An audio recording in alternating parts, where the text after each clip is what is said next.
It is indeed 3/22/2022, the 42nd anniversary of the Georgia Guidestones mysteriously popping up in that park. So let me go ahead and send out notifications to patrons. This is Auto Hoax by Solemite Fly, produced by DJ Ready Rail. And if you want a copy of this track, I'll put a link in the chat for you. Again, Solemite Fly, Auto Hoax, produced by DJ Ready Rail. We'll be right back. Just a few minutes early here. Ready Rail.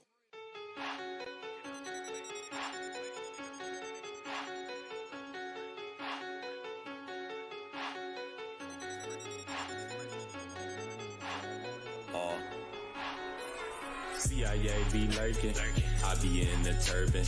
Little ones stay cursing, older ones out twerking. Talking about lack of education, streets are always dangerous. Bluetooth speakers playing, do you really hear what they saying? Do you know what that mean? Are you down for the team? They speak through signs and symbols, you can learn about these things.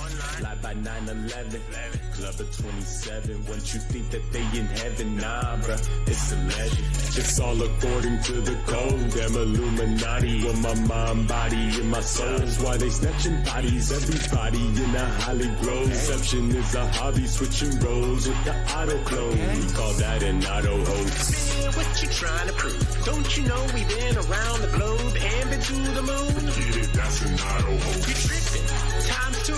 What about the shootings that they always cover on the news? Real, that's an auto hoax. Move, we will make the way. Let it spray, right reality like an hey. Let them know we don't play. They live like life's a party, but it's really like a breakaway. Meditate, focus your attention on your better days. You know what I'm talking about. Don't let these slimy narcissists, the antichrist out there turn your eye. Freedom of speech is actuality. That's why the truth must spread. All right, thanks again for joining. It is March 22nd, 2022, about 7 p.m. Mountain Time. We have people listening on DLive, YouTube, Twitch, Facebook. I don't know why. You have all these alternatives. I mean, Meta cringe, but wherever you are, we're blasting there. We also have audio streams available. If you prefer just to listen on audio, just go to infiniteplane.radio or infiniteplane.media. Any of our sites, there's an audio player. And it will pick up all the live streams. And when we're not live, it'll play a lot of archives, music, etc. So none of you were already here listening to that. We're joined by Cubstar, Osher, Lilith, Alori Borealis, got a text alert, Dash 3342. He says, check out Wagging the Moon Doggy, the best documentary on how the moon landing is fake, and that's the final word. Okay, I'll take a look. Wagging the Moon Doggy. It's on YouTube, hasn't been banned yet. Interesting. Joined also by Portal Complex AJ206, Travis Feep, Echo Charlie. Okay, check this out. RC Christian brought the granite. So today is the 42nd anniversary of the Georgia Guidestones, which mysteriously popped up in the park, and it basically said kill them all, let Bill Gates sort them out. And we haven't forgotten. Every year we wait, what's going on with this thing? Who's going to claim it? What is it with the elite and these anonymous cryptic messages, these monoliths? And it's kind of a reoccurring theme. But anyway, it's been 42 years since they've been placed, and I thought, if anything, we ought to just pay attention to see if there's any sort of acceleration of the agenda clearly laid out on what appears to be some kind of elitist blueprint for our future. Now, one of the reasons why it's so ominous is that the anniversary happens to be on 3/22, the date associated with the Skull and Bone Society, which is Order 322. You thought 666 was bad. I don't know about numerology and symbolism, but when you get down to it, the secret societies love this stuff. They're obsessed with it. Kind of like that vampire on Sesame Street who just couldn't stop counting. They're obsessed OCD style with numbers and symbols and dates. And that's all we're pointing out here. So Order 322, founded by Batman's grandfather, we talked about this yesterday. 322 is the order of death, and so it being associated with this date, which is a very psyop friendly day if you go back to the calendars, but also, yeah, it fits right in with the Georgia Guidestones. And it almost makes me wonder if they have something to do with it. Dash asks, have you seen a funny thing that happened on the way to the moon, where it shows how they used cardboard to make it seem like they were halfway to the moon when they were actually about 200 miles up at most? Mistakenly released through the FOIA. I have seen that. And at the point where they say that they were halfway to the moon, I believe they were 237,000 kilometers to the moon. Here we go. And this is significant, really, because in The Shining, you have the moon room, room 237. But it says here, now this is Apollo 11. Yeah, Apollo 11 traveling 237,000 miles to the moon. But there's the part where they went and they exposed, or they showed the face of the Earth from 237,000 kilometers. And it was broadcast. And I believe you have to get a permit from the FCC to FTC to broadcast. Let me take a look. I think it's FCC actually has a permit to broadcast the Earth. And they brought this up after Starman. But yes, I remember watching that, and it's been suggested that they faked it using some kind of, like a piece of cardboard to block it out and make it look like you were seeing the entire thing. Even 200 miles up, if you ask me, though, is a very big claim. All right, let us go ahead and go through the headlines. I want to bring up this one, too. This really shouldn't shock anybody, but Joe Rogan defended the deep state. So it's kind of a two-pronged story. One, they're kind of mad at him because I'm talking about the critics here in the media who don't like Joe. They're kind of mad because he basically suggested that there is such a thing as a deep state, and that's supposed to be a conspiracy theory. But not only does he say there's a deep state, but he says, thank God for the deep state. So he's on a show and he's doing an interview with, I believe it was here we go. It's on the Joe Rogan Experience. He's talking to someone about this supposed deep state that the tinfoil hat brigade are obsessed with. And here's what he said. This is episode 1793. He's interviewing a former CIA officer and says, they always like to talk about the deep state. And what I was saying is, if we didn't have a deep state, do you know how effed we would be? If we didn't have career politicians and career intelligence agencies, people who are there for a long period of time, who actually understand it, where would we be? So in other words, he's suggesting that it's a good thing we have this unaccountable, anonymous, unknown group working on our behalf. So he sees the deep state as somehow benevolent. A benevolent deep state. Kind of shows you, though, how some people perceive government as this, almost like a replacement god. Cubstar says, I thought intelligence agencies were the deep state. Yeah, it's an interesting question. I mean, what is the deep state? To me, it's almost just ad hominem at this point, like fake news. It's just the side you don't like is the deep state. It almost means nothing at this point. But here we are, just watching the clown show. And here's Joe Rogan just endorsing this idea that maybe it's a good thing. Where would we be without deep state, right? They always like to talk about the deep state. Right.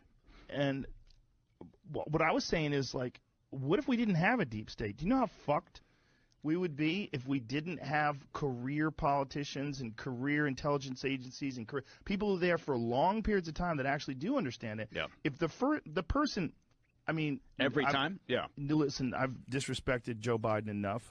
I don't think I should do it anymore because I think I've said enough about him on my show. So why not just lifetime appointees? I mean, what is this? Anyway, let's move on. This is nothing new. This is typical. Joe Rogan is someone who has already admitted that he would sell out his mother for inside information about UFOs or something. Do you remember that one where he said he would sell out his own mother, not for money? I think he said he would do it to know. Let me see if I can find that quote here. I mean, it's probably in jest, but he was just making a point that, yeah, he wants to know, or he wants to make it to the top of the pyramid, no matter what it takes. And believing in the moon landing after debunking it, yeah, that's kind of a big sellout move, and it kind of raised a lot of eyebrows. Shelly Bean 664 says, flip floppin' croc. Well, I agree, because you can't really flip flop on the moon landing. And the reason why you can't is that there's a very specific set of questions that you must ask yourself and answer in order to see through it. And once you've seen through it, there's no way you could fall for it again. So it's just kind of an indication that somebody's being paid to maintain a certain party line. But now here's the news story is Joe Biden says there's going to be a new world order, and we have to lead it. So now we can openly talk about the new world order and the deep state. As though it's a shock, and I don't even know why people even see this as any kind of threat or something to worry about. There's going to be a new world order. As far as I can tell, it was already here. They're just kind of updating it. It's just like a new operating system, a little bit of expansion. Now they went from patting you on the outside to checking to know what's on the inside. They're a little more invasive than they used to be. But no, it's the same order. I don't know what's actually changing. I guess they're getting people used to this idea, though, that if we don't have some kind of, quote, global unity, we're all going to die. And so you have these pariahs that need to be put down, specifically nationalists, capitalists, property owners, and they make bad examples on purpose out of the richest people on earth in order to justify the idea that maybe we need to have the talk about whether or not, billionaires are sustainable. And of course, the people behind this Great Reset are the same people who are behind Occupy Wall Street, and the idea that if you could just expropriate the wealth from the 1%, you could make everything even. Just spread it out. And of course, they're the ones who volunteer to do the distribution, and that's kind of where we're at right now. Nothing is to save the planet. They give the well-intentioned people some plausible reasons to do what they do, but ultimately what they're doing is they're participating in a revolution against their own very freedom. I mean, pretty soon you're going to have to pay taxes on the air that you breathe. Let's see, President Biden says Russia is exploring revenge cyber attacks. So they're pretty open about their plans. So you can expect there to be some kind of cyber attacks. I know in Brazil they shut down Telegram. So even without cyber attacks, you can already see the quarantining of the internet that I had said would happen. I said you're going to see a quarantining of the internet, a sort of lockdowns happening here and there. That's going to kind of mirror what happened with the viral outbreaks, but it's all going to be about stopping the flow of dangerous mail and mis and disinformation. And it is happening. I believe in Russia they shut down Instagram, probably Facebook and YouTube. They probably shut down some porn sites. I saw some memes about it, but my point being, this is a sort of quarantining, sort of like after the Christchurch shooting. Out there in New Zealand, you couldn't watch the video because they blocked certain websites. And the whole thing was a psyop intended to set the precedent to justify that kind of censorship. Anyway, several hundred U.S. organizations have been given classified briefings that there's going to be some critical infrastructure at risk. Portal says, as Maxwell says, it's a continuation of the old. It is a continuation. It's the same powers that be, but they do have to burn down the old system to bring in the new. And you notice this is the year of Soylent Green. This is 2022, and cannibalism is kind of the thing now. And like I was saying, is this a good thing? Disney went from pushing the pedo thing to pushing cannibalism. I'm not going to watch their movie Fresh. Disney's confusing people with their new horror movie Fresh. I'm probably not going to watch it, although, I don't know, it's due diligence. I might have to. However, it's also worth noting that the film Wall-E by Pixar kind of echoes this same exact notion of the ultimate in recycling, the ultimate end of environmentalism, which I think might be the recycling of people. I do think that's where we're going. I mean, if you think about it, what is communism but a form of social cannibalism? Like the whole Occupy Wall Street. Well, there's 100 of us here. If 90 of us eat 10, we can survive longer. Like that's kind of the premise here. It's about cannibalism. It's a closed system, zero-sum game. And I think they're using this cannibalism to kind of promote this idea. That's environmentalism in a nutshell. This is a zero-sum game, closed system. Everything you do detracts from everybody else. Every breath you take is a breath taken from somebody else's future.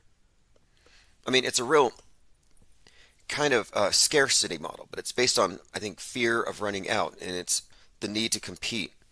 And this is prevalent in all the movies. I've watched the 100 on Netflix, and it starts off with, well, we're going to have to drop off about 100 passengers off the ship because we're running out of air. Now think about 2020. People couldn't breathe because of the virus. People couldn't breathe because of the masks. Then you had the I can't breathe thing came out with the George Floyd. That was about police oppression. Then they extended that to the environment is so bad that they can't breathe in India now doing climate lockdowns. So I can't breathe is all code. It's code for this environmentalist, well, this communist revolution disguised as an environmentalist revolution where they're saying we can't breathe. And it's not a coincidence that I can't breathe is a perfect anagram for a better China. And it kind of gives you an idea of where I think this is all going. I mean, it's not a coincidence that the first moon base that's planned is a Chinese communist moon base. And speaking of Soylent Green and this idea of recycling people, they have actually brought out this idea of astrocrete. And I'm pretty sure if you decided to start an astrocrete business, you could probably get a lot of people who believe in outer space to donate blood. Yeah, futuristic space concrete using astronauts' blood. I mean, how serious are you about going into space? Are you willing to be a regular blood donor? Because you can mix your blood with the moon dust, and the result will be a type of concrete stronger than regular concrete. I mean, this sounds hellish to me. It sounds like something out of one of those games like Doom, where you're in hell and you're actually shooting demons and all the architecture is made out of, bones and tendons. I mean, it's just really hellish and nightmarish. But yeah, you go to the Mars bases, go to the moon bases, and you're going to have Martian and lunar regolith turned into bricks by being infused with human blood. So does it mean they're going to grind up some people in the wood chippers? Well, maybe the dead. Why wouldn't you? So you can set the premise, okay, we can start recycling the dead. And they've already started composting them. And I pointed this out that the guy who started Earth Day, and Earth Day is coming up, so remember this. The unicorn killer, they call him. His last name was Einhorn. The unicorn killer killed his girlfriend, recycled her, as in composted her. So he's the guy that founded Earth Day. So Earth Day is coming up, and they're already making it legal to compost your loved ones if they die. Now, I believe in California. So humans being composted, turned into bricks. Disney promoting cannibalism, and then combine this with collectivism run amok. The economic equivalent of cannibalism, zero-sum thinking. We're running out of air. Like, I think where we're going with this is definitely here we go. Man, cupcake in a cup This is from Wall-E. is delicious. Wall-E totally had the right idea with this one. How did they make it taste this good? Let's see, sugar, potassium benzoate. Ugh, gross! I'm not eating potassium benzoate. Now, if you didn't see it on the screen, it said human flesh. This is an annoying video, but I'm going to get to the point. He goes through Wall-E, and he shows how Directive 113, and notice the number, 113 was the directive that said they had to leave the Earth. So the humans leave the Earth and they go into a space ark. The space ark is kind of like Noah's Ark, and they're just waiting for it to be safe to go back to the Earth. But anyway, everybody's obese. Everybody's sitting down looking at screens, never getting up, and they're being served 24/7 by robots. And all of their food is in the form of a shake. The thing is, and this person has done the math on it, there's no way this many people could survive 700 years. 700 years into a 5-year cruise. Kind of like 2 years into 2 weeks to flatten the curve. Yeah, 700 years into a 5-year cruise on the space ark. They do the math and they figure there's no way in Wall-E could these people have survived if they weren't eating the dead. And then further, he breaks down how there are insinuations that the robot AI that takes over organizes this. And why? Well, because it's a purely logical machine. It's not thinking about empathy. It's just thinking about numbers and matter and moving around and feeding these things. And so the AI bot that controls the space ark actually has the people eating each other, and they don't even know. Let me play a clip. Well, But that's gonna cause some problems, and one in particular. What are they eating? Cupcake in a cup? What even is that? Well, be careful what you ask, because if you connect the dots throughout the movie, you can clearly see what the people on the Axiom are truly eating. And spoiler alert, it ain't Matt Damon's poop-tatoes. They're eating each other. That's right, your favorite movie about an adorable little trash robot trying to save the world has covert implications that humanity is so screwed over that people are eating each other. Look, I'm not happy about it. And he's right. And it's not just that. The whole movie is about, in fact, a communist revolution. Because they go back to the Earth and they realize the only reason we were able to live in this way is we were exploiting the poor, or rather, in the movie, the robot class. So they abandoned the robots, which enabled them to become a parasitic upper class, and they all become farmers. They get back in touch with the soil. So they get back from this basically journey to, well, it's like, Noah's Ark. They're out in the ocean, but they're out in space. They get back and they decide to return back to the soil. They abandon their technology. So the movie contains Noah's Ark, a modern flood myth, a global warming cautionary tale, of course, this cannibalism at the end of the road that we're on, and then communism. Communism at the very end. Let's see. Once Upon says it looks suspiciously like Hell. Yeah, Hell 900. Oh no, Hell 9000 was the bot that controlled the ship in Space Odyssey, 2001: A Space Odyssey. Hell, by the way, is IBM. H, move it over to I. A goes to B. L goes to M. Just shift it one letter over. But yeah, that is another key point here. That they turn over the governance to some kind of AI, and the AI makes the decision that this is how we can keep the ship going, which makes a lot of sense from a robot's perspective, doing its job. And this guy did his homework.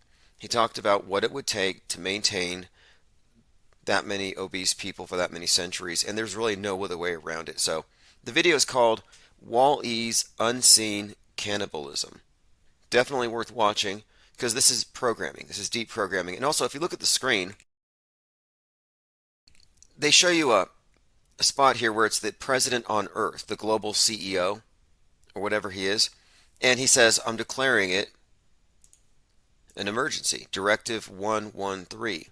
Again, that number 113 and 311 are very significant in the predictive programming, and it always reflects the idea that we have to abandon ship, order out of chaos. This is kind of the similar thing where they had to leave the Earth because it was no longer habitable.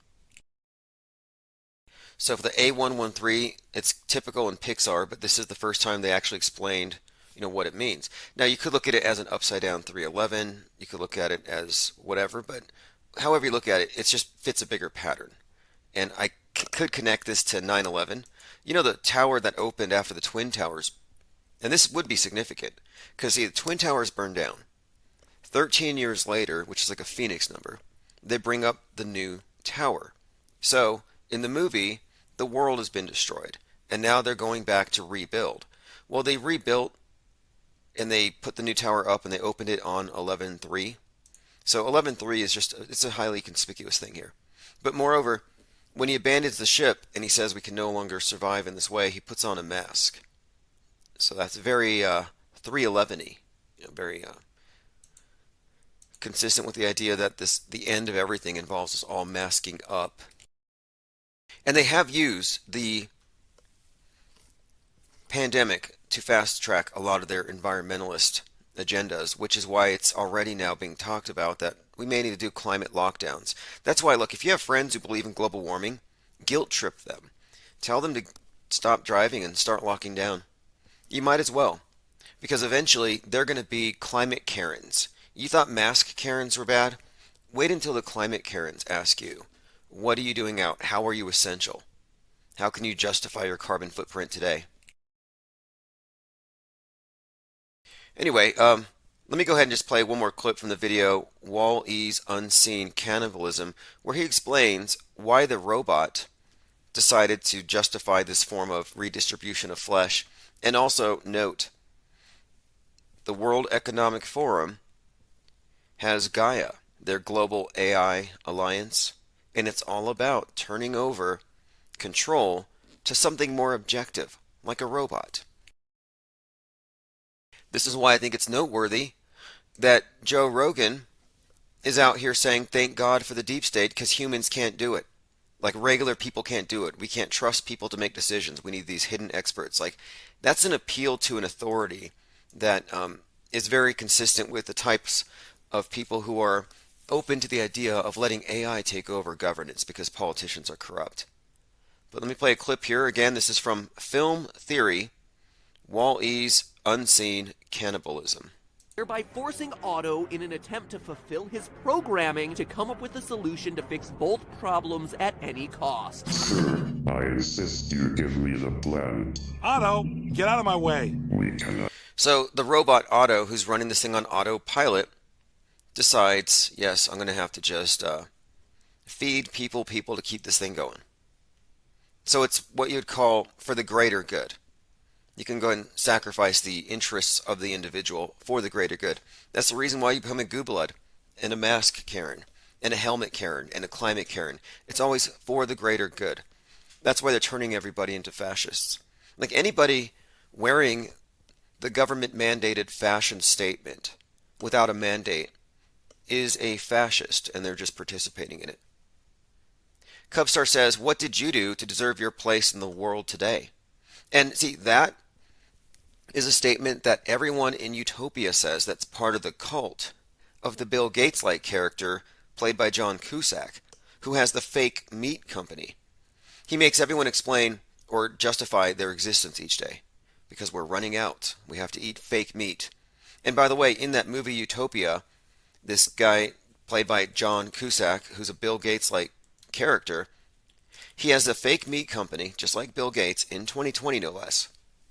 And he uses this meat company in order to spread some kind of a flu virus or something, and he justifies a vaccine push, which is actually intended to depopulate. Speaking of Georgia Guidestones, depopulate, basically, well, not really depopulate, the word would be sterilize the human race for 2 generations.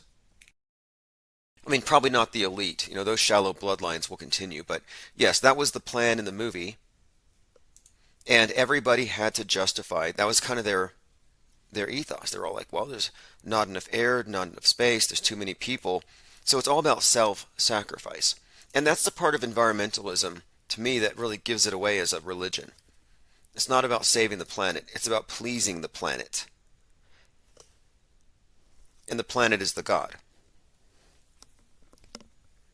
Truth Hurt says the only thing we can do is exit their system. We can't fight it or go along with it. True.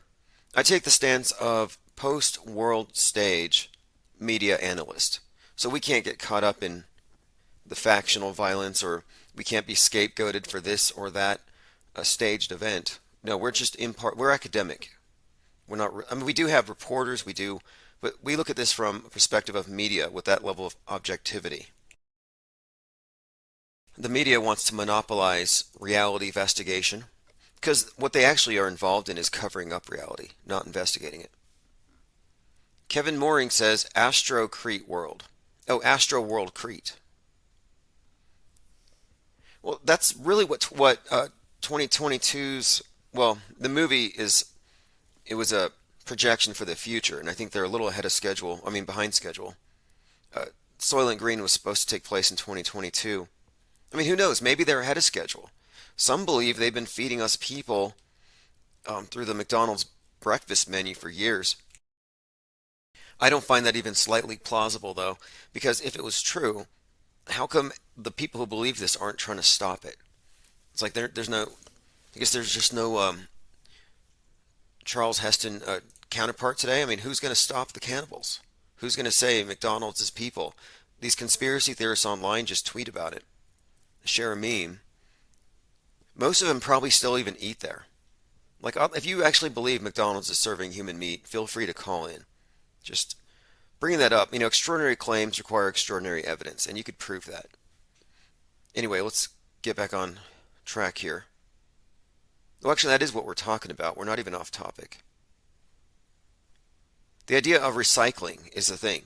And, to me, it's all about molding you into this person who believes that we have limited everything, everything is scarce. One person going out is a danger to you, and that's what they have been programming us with. Agoraphobia is a big part of it, but I can't breathe. Echo Charlie says, Charlton Heston living on dog biscuits. What movie was that? Omega Man? Yeah, he was in a number of movies. Omega Man is based on the I Am Legend. Same story. Once Upon it says, only AI can save us now. That's what we're supposed to believe. That's why they wheeled out Sophia.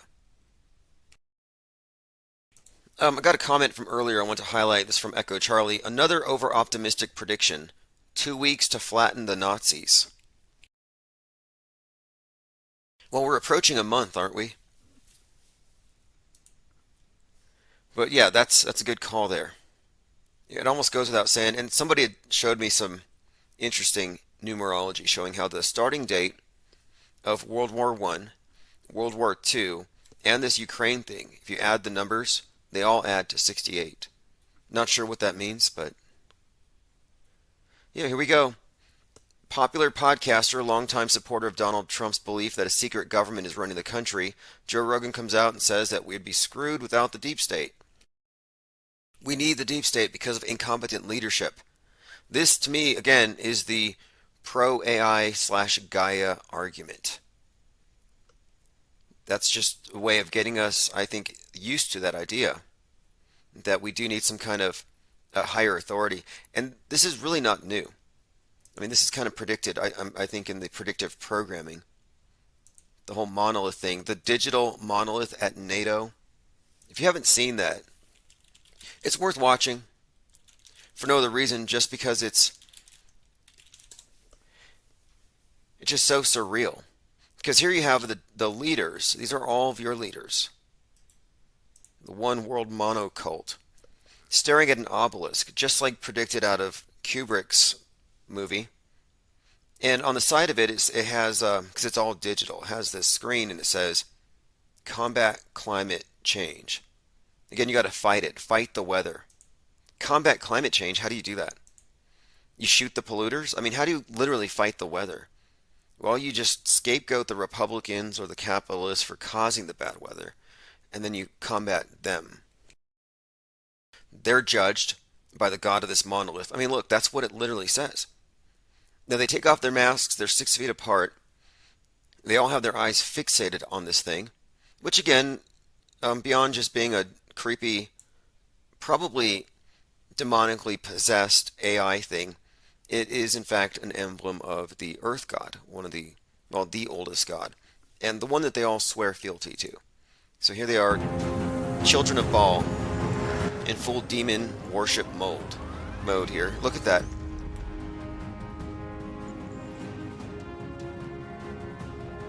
This is when it activates the goo blood. They lose autonomy. And This happened June 2021. And, when you get down to it, at the very basic level, the message on the monolith here is no different than the message on the Georgia Guidestones. Is there a difference? You're talking about moving into a sustainable world order, basically world communism disguised as progress or something, getting rid of freedom on the basis that traveling, purchasing things, breathing, having children, yeah, that's bad for the environment. Oh yeah, those are bombs. Every baby is going to have such a toll on the earth, and that's kind of the mentality that they've programmed into people. And so I'm looking at this digital monolith and just saying climate change on here. Climate change is like the number one prerogative here. Support rules based on international order. So it's given its commandments. That's kind of what it's doing. Combat climate change. Support the international order. Recycle. Get vaxxed. Get boosted. I mean, you can see where it's going. And again, how is this any different than the Georgia Guidestones? It's the same thing. Zinvella says it's the creepiest thing I've ever seen. Yeah, I would say so too. This is the 2021 Brussels Summit, 14 June. NATO leaders experience a virtual journey. The NATO 2030 initiative is to make sure that our alliance remains ready to face tomorrow's challenge. So it's the NATO 2030 agenda. Looks like something out of a science fiction movie. Surprised they didn't kneel. All right, let's go back to the headlines. I'm going to open phones here in just a moment. So we've been talking about Joe Rogan defending the deep state, Joe Biden saying the quiet part out loud. There's got to be a new world order. Alex Jones delays the Sandy Hook lawsuit due to emergency from unnamed medical conditions. Biden says that Russia is going to attack us through revenge cyber attacks. Now this is good news, well, depending on how you take it.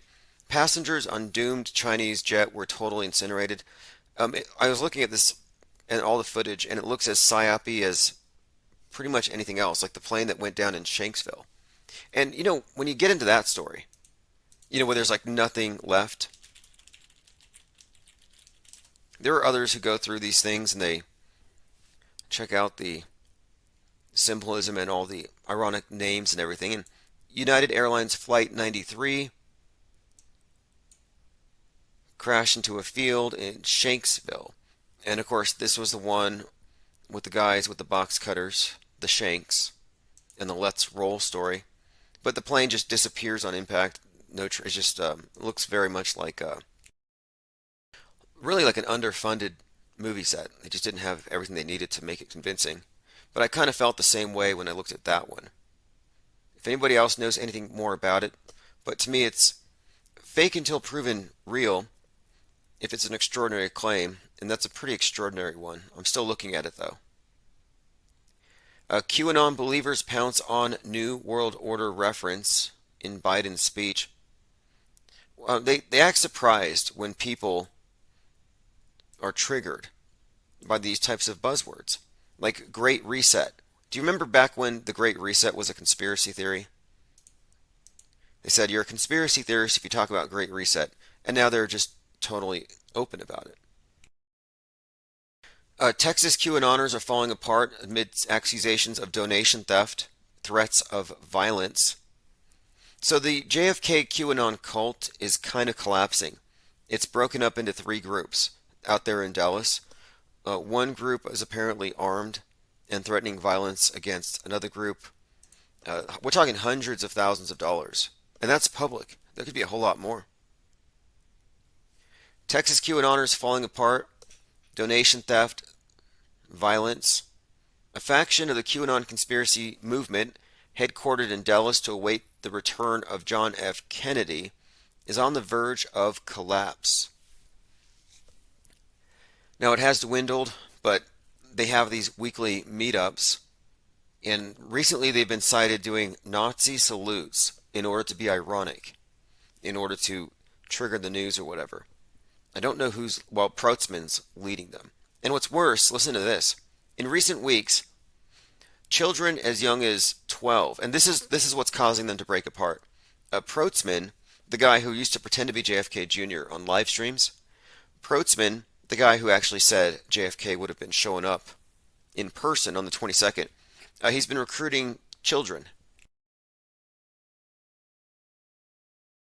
Says most QAnon groups want nothing to do with the Dallas group, and Vice has reported that they're now using the tactic of reaching children as young as 12 and having them speak on the Telegram channel.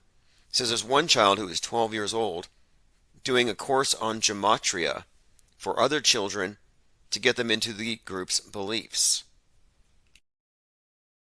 A person named Karma here said,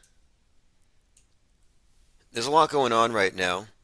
The group's Venmo account has been shuttered and it's all falling apart. So, the QAnon cult is about to go probably to Hale-Bopp. Waiting to find them all in a room with Nikes and what was it they drank then? The Kool-Aid. Adrian Messenger says, I stumbled upon the oldest example of Space Needle destruction programming. It's on the poster art for an obscure film made before the Space Needle was built. Fascinating. Well, on that note, I'm in the Discord server today, and I could probably find that real quick. In fact, yeah, I have it right here. Let me share my screen. Turns out that Mars Attacks has a scene where, and this is from David Pryor, where they blow up what looks to be the Space Needle. Such a reoccurring theme here. Some interesting stills from Mars Attacks. They blow up a Space Needle looking building. B&J pillars with Saturn on top. COVID spiked ball statues on their ship. Blood sacrifice on what looks like a flat earth map with an eye and pyramid flag. Okay. Martians doing blood sacrifices. But yeah, it is as described. I went through all the stills. And we were looking at Mars Attacks because Pete Davidson has a Mars Attacks tattoo on his chest next to the number 93. A lot of bad ink, but also the brand of Kim Kardashian right there. But we looked into it, and yeah, it has all of that and more.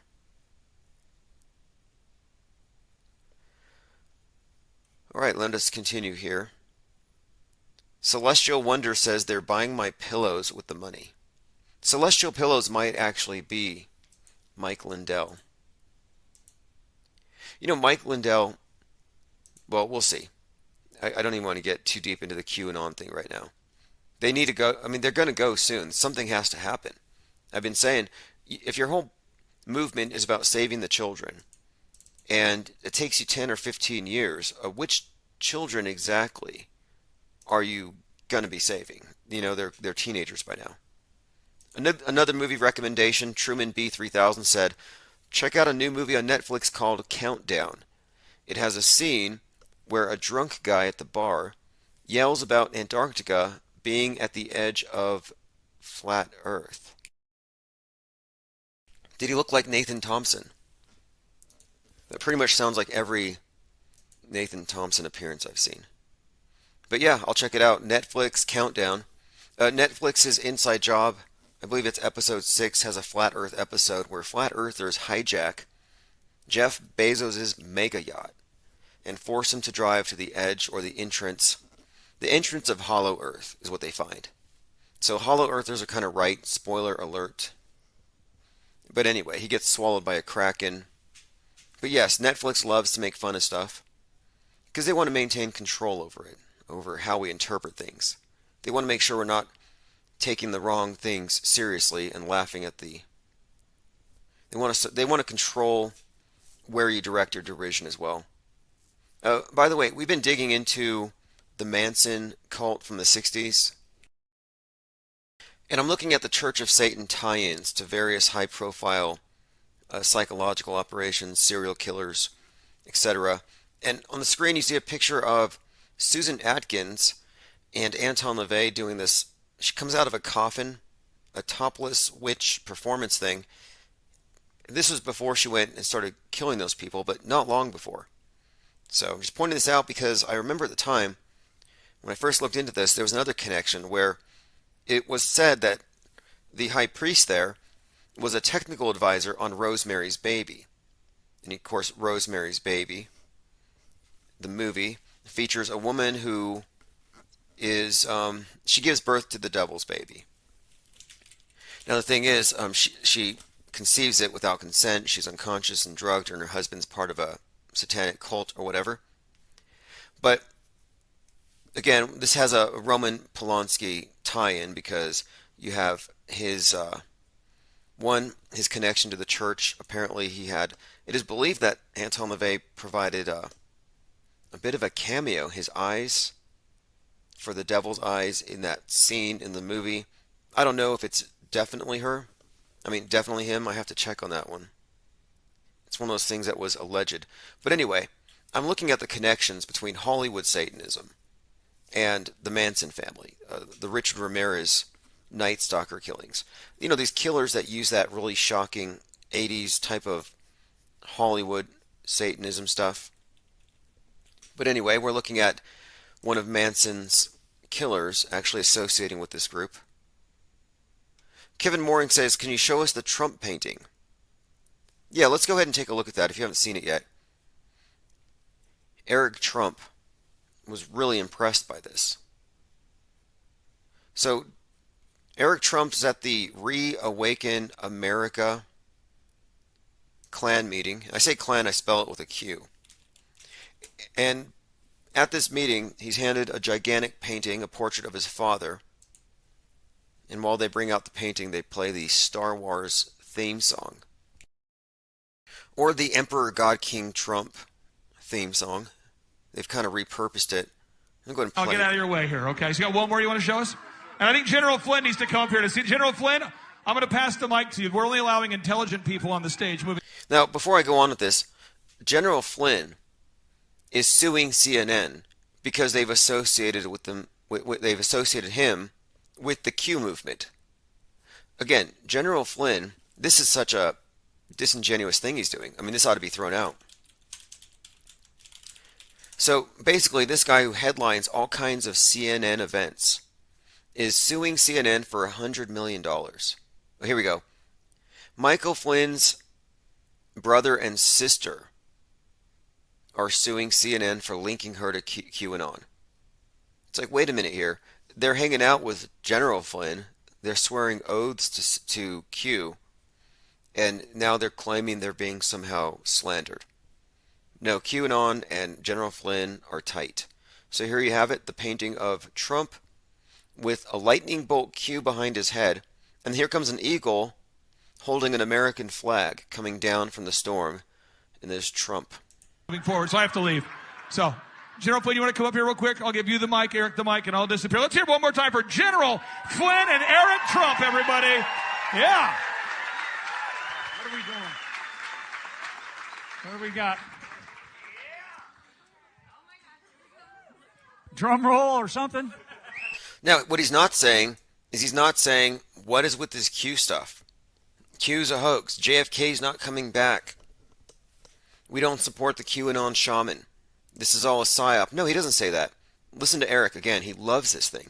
I love that. Hey, That's Eric, incredible. Hey, can you come up here, Jackson, and can you kind of show it to the crowd real quick here, to Jackson and Shaq? You gotta show. Look at this guy. He painted this himself. Look at this. Hold it up. That's amazing. Wow. Look at that. All right, now Chad has one more painting. One more you want to unveil. Now. So there you have it. So what is it? Is Q a thing or is it not a thing? It can't be simultaneously both. And the fact that the Trumps themselves are still behind this Q thing kind of tells you that, yeah, it is a thing. It's not going away. David Pryor says only allowing intelligence people on the stage. Good point.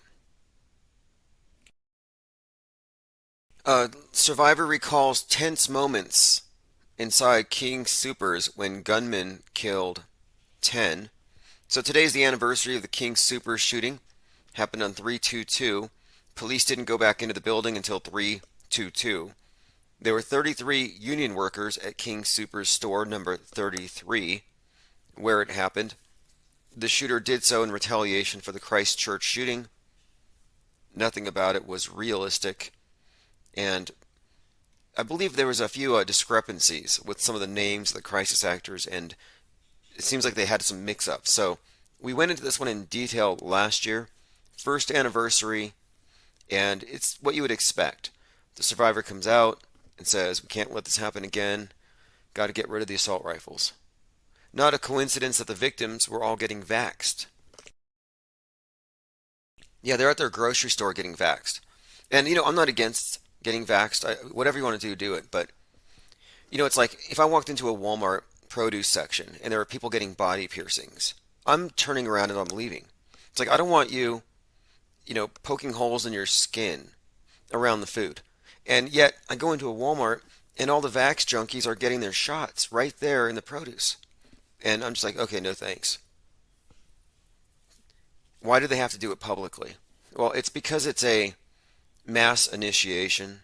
It's about humiliating yourself in front of the group, blood pact with the state, whatever you want to call it. It's all theater. But anyway, they show up to King Soopers, store number 33, for their COVID-19 shots, and they get the AR-15 shots. And now they want to blame property rights, basically. Celestial Wonder says, so far it's been a full day, no fireworks. Yeah, because they know so many of us are watching. Like, you can only do so many spectacular things on a 9/11. A court reimposes death sentence for Boston bomber. I wanted to point this out because the date, and I mentioned this the other day, on 3/4, the day the new Batman movie came out, they reinstated the death sentence for the Boston bomber. Howard Carr, stop pampering the Joker. That's from the Boston Herald. Just to reiterate here, the Boston bomber was referred to at the time as the Joker. His name sounds like the Joker, Joe Carr, and his friends called him Joker. So if you look at this too, the whole story, they put him on the cover of Rolling Stones. They called him the Jihad Joker. He had all kinds of fans. And in many ways, they try to create a sympathetic character out of him. So the Joker got the death penalty on the same day that the new Batman movie was released. Let's move on. Going through some comments here that were posted in Discord. So if you're active in Discord, I will generally make an effort to crop and drop all of the good comments into the Minds thread. Okay, I have a comment from Ryler05. He says, the Titans Kronos and Rhea are the twins taken down by Hades. Interesting. Okay, well look, we just entered into spring. And so Hades/Pluto takes Persephone into the underworld. Hades is the guy that created the Kraken. And now that we're entering spring, I would imagine we can expect the Kraken any day now. Ryler says, your point about 2020 imitating 68 and 2021 imitating 69 made me think about the petrodollar and how I've seen stories of it ending. Nixon took us off the gold standard on 8/15/71. So if we go in order, then 2022 would be 70, 2023, 71.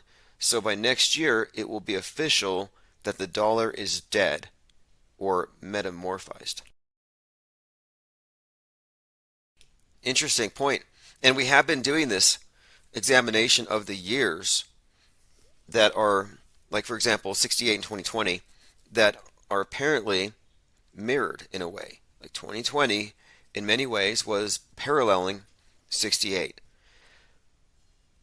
69 was paralleled in 2021. Space race, the Manson talk. Even now, just that we're going into this story of Marilyn Manson. Well, you have a parallel with the Charles Manson story continuing with the expose on the various mind-controlled victims. But yes, history is definitely rhyming, repeating. It's rigged because it's based on a script. If you elaborated your position on chemtrails, this is from Ryler. Okay, here we go. The name chemtrails is a name given to us by secret services, and it assumes too much. Like many things in the truth community, it jumps out of the gate before the race begins, and it becomes a meme rather than a theory. So there definitely is something they're spraying up there, and it's not from private jetliners. And it could be used to help bounce signals around. Okay, so this is an interesting topic in itself. I'm very dismissive of the chemtrail theory because there isn't any sort of set of beliefs that you can point to. You'll say, well, is it the commercial jets?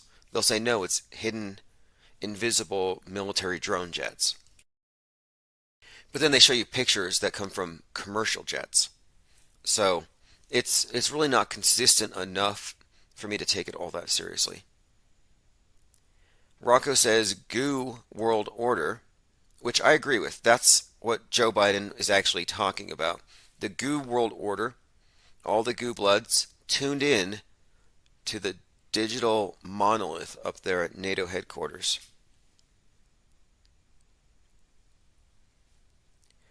All right, let's see. Tominoid says the Batman shooter, another Joker, popular role. Yep. And of course, the Batman movies introduced the Bat as Phoenix with a ton of predictive programming for 2020. And again, the Phoenix, burn down, build back better. Why a bat? Well, a bat was the catalyst. It all started with a bat, which is something that's said in the movie Daybreakers about vampires. But it's a movie that came out in 2009. Great movie, by the way. And it actually has a poster at the very beginning where it says, it all started with a bat, because it's about a vampire bat, which precipitated a global pandemic. Strange movie, too, because the cure was something that was discovered by a character named Elvis, played by William Dafoe. So Elvis, who drives a Firebird, a phoenix symbol, again, Elvis's blood is the cure for the vampire plague. Little spoiler alert. But the movie came out in 2009. It was about a pandemic in 2019. So it's kind of a combination of 28 Days Later and The Matrix, loaded with symbolism. In fact, there's a scene where the head vampire is asked, why don't you drink the synthetic blood? Because they have this problem, you got vampires, humans. Synthetic blood kind of seems to be a way to solve it.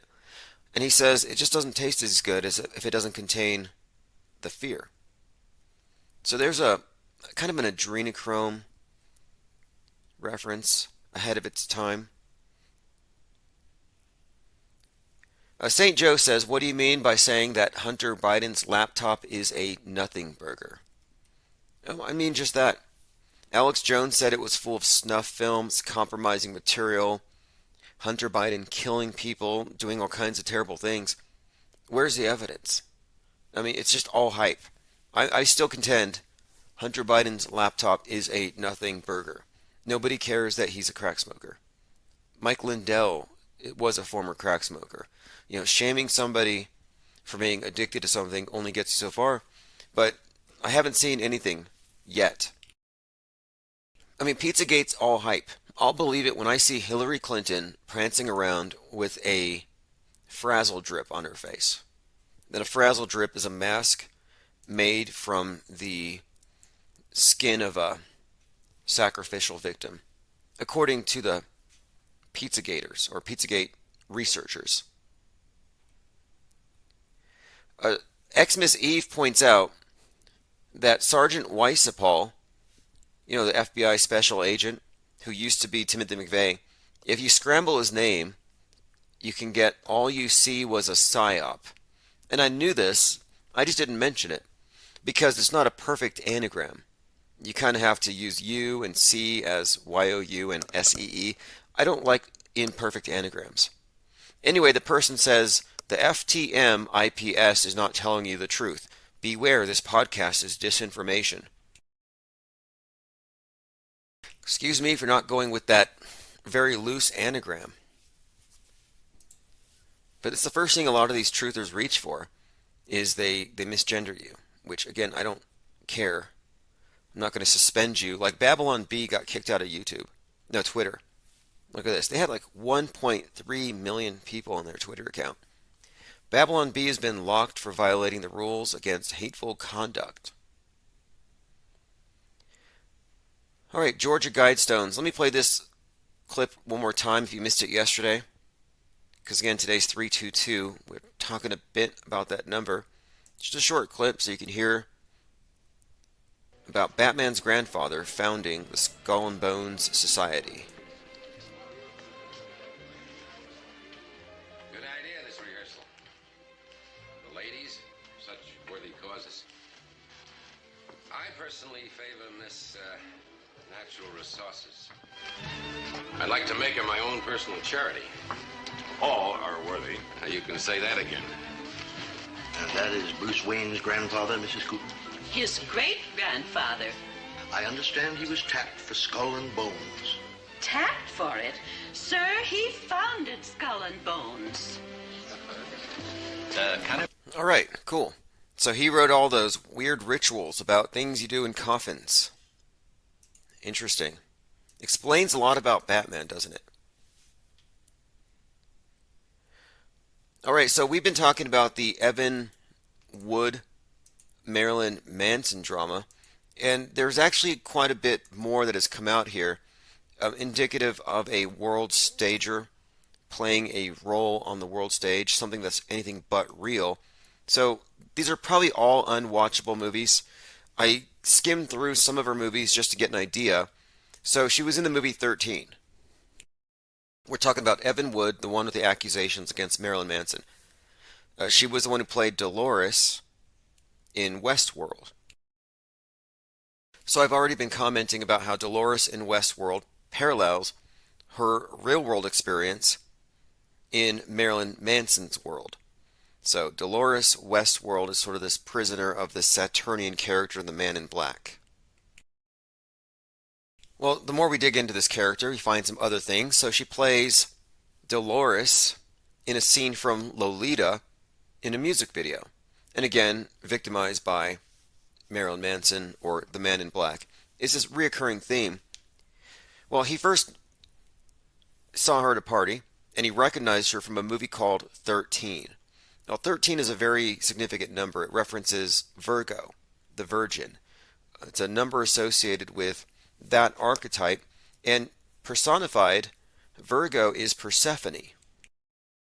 And in the fall, Persephone is kidnapped by Hades. That's kind of the story. And this ties into Gabby Petito, who was a Virgo archetype, and her body being found on the equinox as we enter the fall. Well, anyway, Manson meets Wood, and he says, "Don't fall." They're on a balcony, and she talks about this in her documentary. First thing he said to her, "Don't fall." That's a clue this is a script. It's about the fall of Persephone as she goes into the realm of Hades. And as we enter the Pluto return, she releases her documentary on the Ides of March. Not a coincidence. I mean, none of this is coincidental. But she releases this thing about her escape from Hades, more or less. It's a story. But I'm looking here. So she was in a movie called 13, significant goddess reference. She's in Running with Scissors, total trash. I mean, movies used to be a lot worse, in my opinion, now that I've been looking. And I think it's because you couldn't just tweet about all the disgusting stuff, and you couldn't hold them accountable. It was just like, things got to pass. But in that horrible movie, again, same situation. She's 13, or says she was 13, when she had some sort of abusive relation. It's just a common theme. Well, check out this one. Pretty Persuasion from 2005. 15-year-old girl, played by Evan Wood, incites chaos and a media frenzy by accusing her drama teacher of sexual harassment. So it's a comedy drama. Again, false accusations being used to stir stuff up. Just pointing these out because it seems like a reoccurring theme. A Life Before Her Eyes. Here's another Manson tie-in a way. A woman's survivor guilt from Columbine, or a Columbine-like event, affecting her life and causes it to fall apart. Again, Manson sort of provided the inspiration for and soundtrack to the Columbine thing, and he played a role opposite Michael Moore. So Michael Moore, Marilyn Manson, in that documentary, well, both of them were kind of on the same team in a way, creating the idea that we had a problem with neo-Nazis with guns and bowl cuts in the schools. Let me go through some comments here. Oh yeah, let me open up my phones. 833-311-1984. Again, it's easy to remember. 311, it's the date that 1984 started. And 1984 is really not a prediction about the future. It's the year that it was, and the year it always has been. It's about how things have always really been based on mass deception. That there's always been this exo and esoteric aspect to our society, and our media is definitely divided. You have the true believers, then you have the non-believers, then you have the, what would you call us? The Gnostic? No, I guess the heretics. Blasphemers? They say threat actors. But my point being, yeah, the religions have been supplanted by modern media, which is the de facto state church. All right, phones are open, 833-311-1984. Rich Flat says Hillary Clinton tested positive for COVID-19. Last I checked, she had Kuru. It sounds a lot worse. Okay, let me go ahead and play a couple of voicemails. Hello, this is Mike Sovak from PR Newswire and Cision. I'm reaching out. Your organization has shown some past... Oh yeah, that's right. We'll get to that later. Yeah, Infinite Plane Media. If you haven't checked out the site, this is where I post a lot of the news articles and the newsletters. And over at the site, I've also installed some software. We have a bot that will read all of the blog posts. So if it's a long post, I'll give you an example. I posted a newsletter today, Happy Anniversary Georgia Guidestones. 42nd anniversary, by the way. The ominous monument that proposes a culling of the human herd turned 42 today. Then also CGI Joe declared his goal of achieving a new world order. But anyway, if you go to the site infiniteplane.media, every one of these blog posts has an audio player, so if it's a long piece, you can just hit play and listen.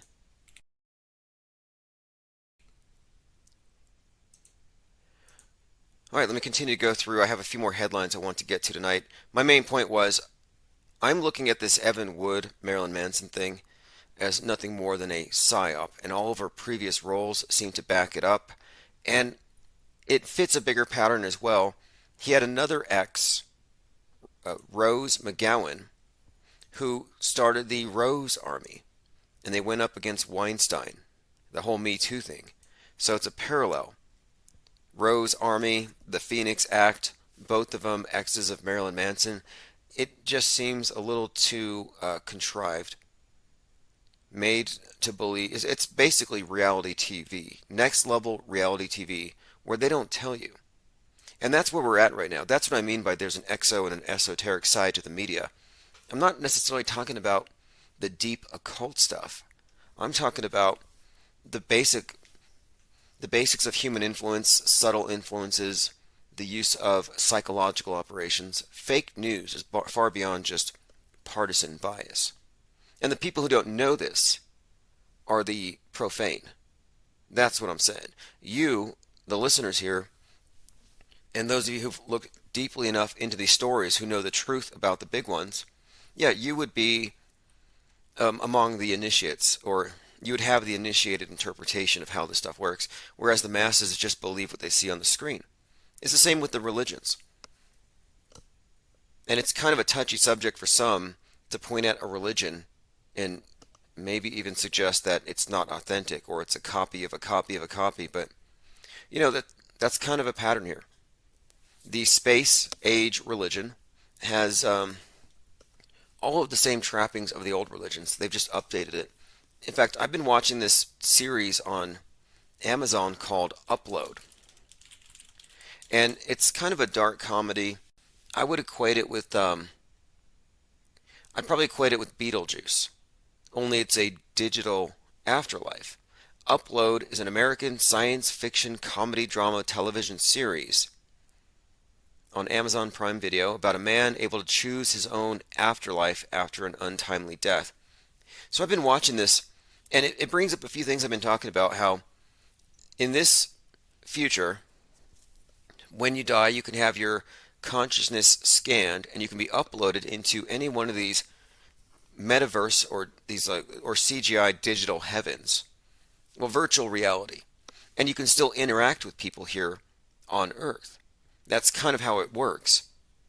But then you have this split between some people don't want to be uploaded. They want to go to the traditional heaven.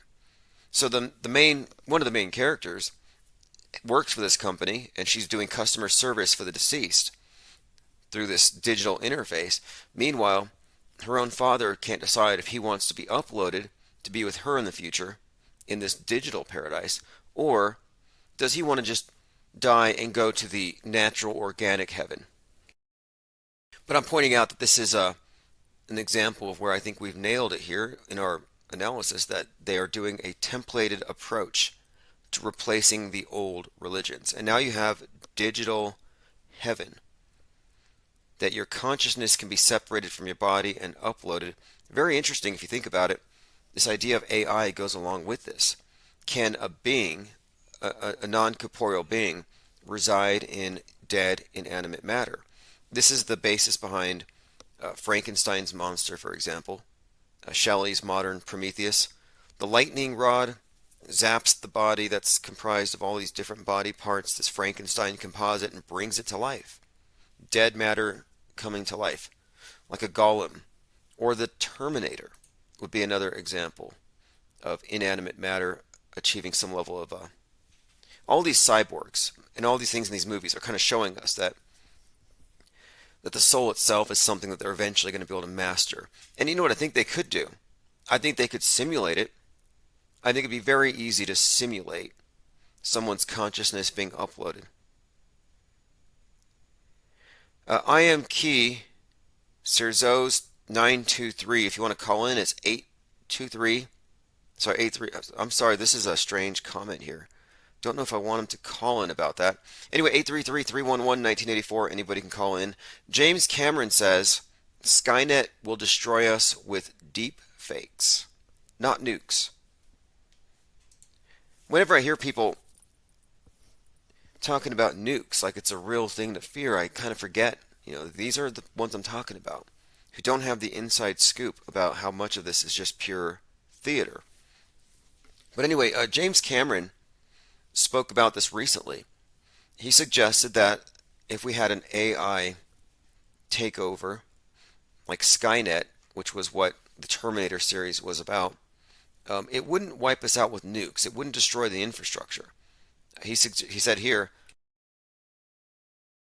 it's not going to wipe out the entire biosphere and the environment. It'll be much easier and will require less energy to just turn our minds against ourselves, which makes the most sense to me. Tominoid says, Altered Carbon shows they do similar things, but it's like portable USB souls you can plug into a new body. In the series The 100, you have something where the chieftains or the leaders of the tribes have black blood, like goo blood. And they have a microchip in the back of their neck that enables them to interact with this City of Lights metaverse. I mean, the whole movie, the whole series, is about how the elite have something different in their blood that gives them a connection to something higher. Only it's a black goo blood looking substance. And it's some kind of injectable operating system. Yeah, call in 833-311-1984 if you have anything on the topic of the Georgia Guidestones 42nd anniversary, what that might mean. We have a number of other topics as well we could cover. We've been doing a number of breakdowns on various movies having to do with the story of Persephone, this Dorothy, Wizard of Oz. The character played Sarah in The Labyrinth against Jared the Goblin King. A number of movies that have the same exact dynamic, Alice in Wonderland. And someone had found another connection. See, Alice in Wonderland has a connection to the Manson Evan Wood scenario. I believe Evan Wood was doing a script with him based on Alice in Wonderland at the time of their relationship.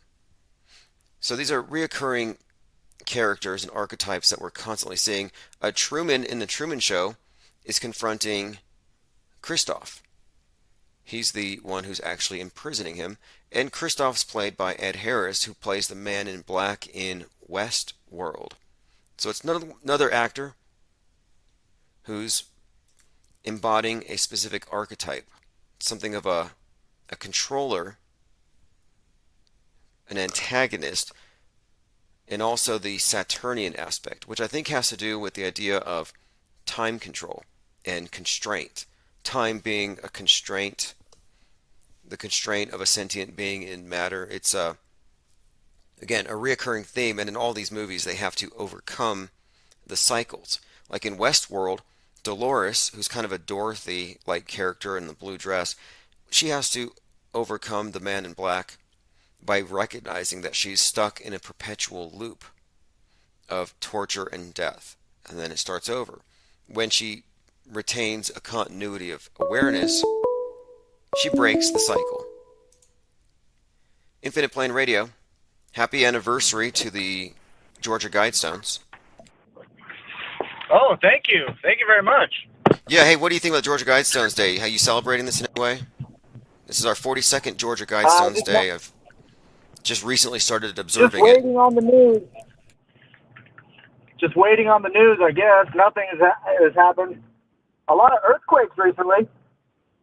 Yeah, I thought it would be too obvious if they used this day to kick something off. So I know they're celebrating it. The Skull and Bones Society, they've got to be doing something. So when are they going to pop off? That's what I'm waiting for. When you least expect it. And then, of course, the number 42 does have many connections to Saturn. Again, another correlation here with the Skull and Bones Society. And the granite monument, which is 19 feet high, which might even have some significance there. Very interesting. Hey, you heard of that TV show Altered Carbon on Netflix? Altered Carbon. Someone in the chat had mentioned it. Was that you? No, it wasn't me. But you can upload your consciousness, and then you can move it through various sleeves, different bodies. Okay, I see this here. Altered Carbon. Okay, 300 years in the future, society's been transformed, and human bodies are interchangeable, with death no longer being permanent. Interesting. Digital immortality. Well, no, not even digital. You're talking about they're actually putting them in bodies. Now, how do they obtain the bodies? They grow them. Some are organic. They're just sleeves. They're just sleeves. Like a skin suit. Yeah, and you can re-sleeve at any time. You can be a boy or a girl. You can transfer to another planet and show up. Okay, interesting. Now, this is like some sort of a utopian ideal, like immortality in heaven.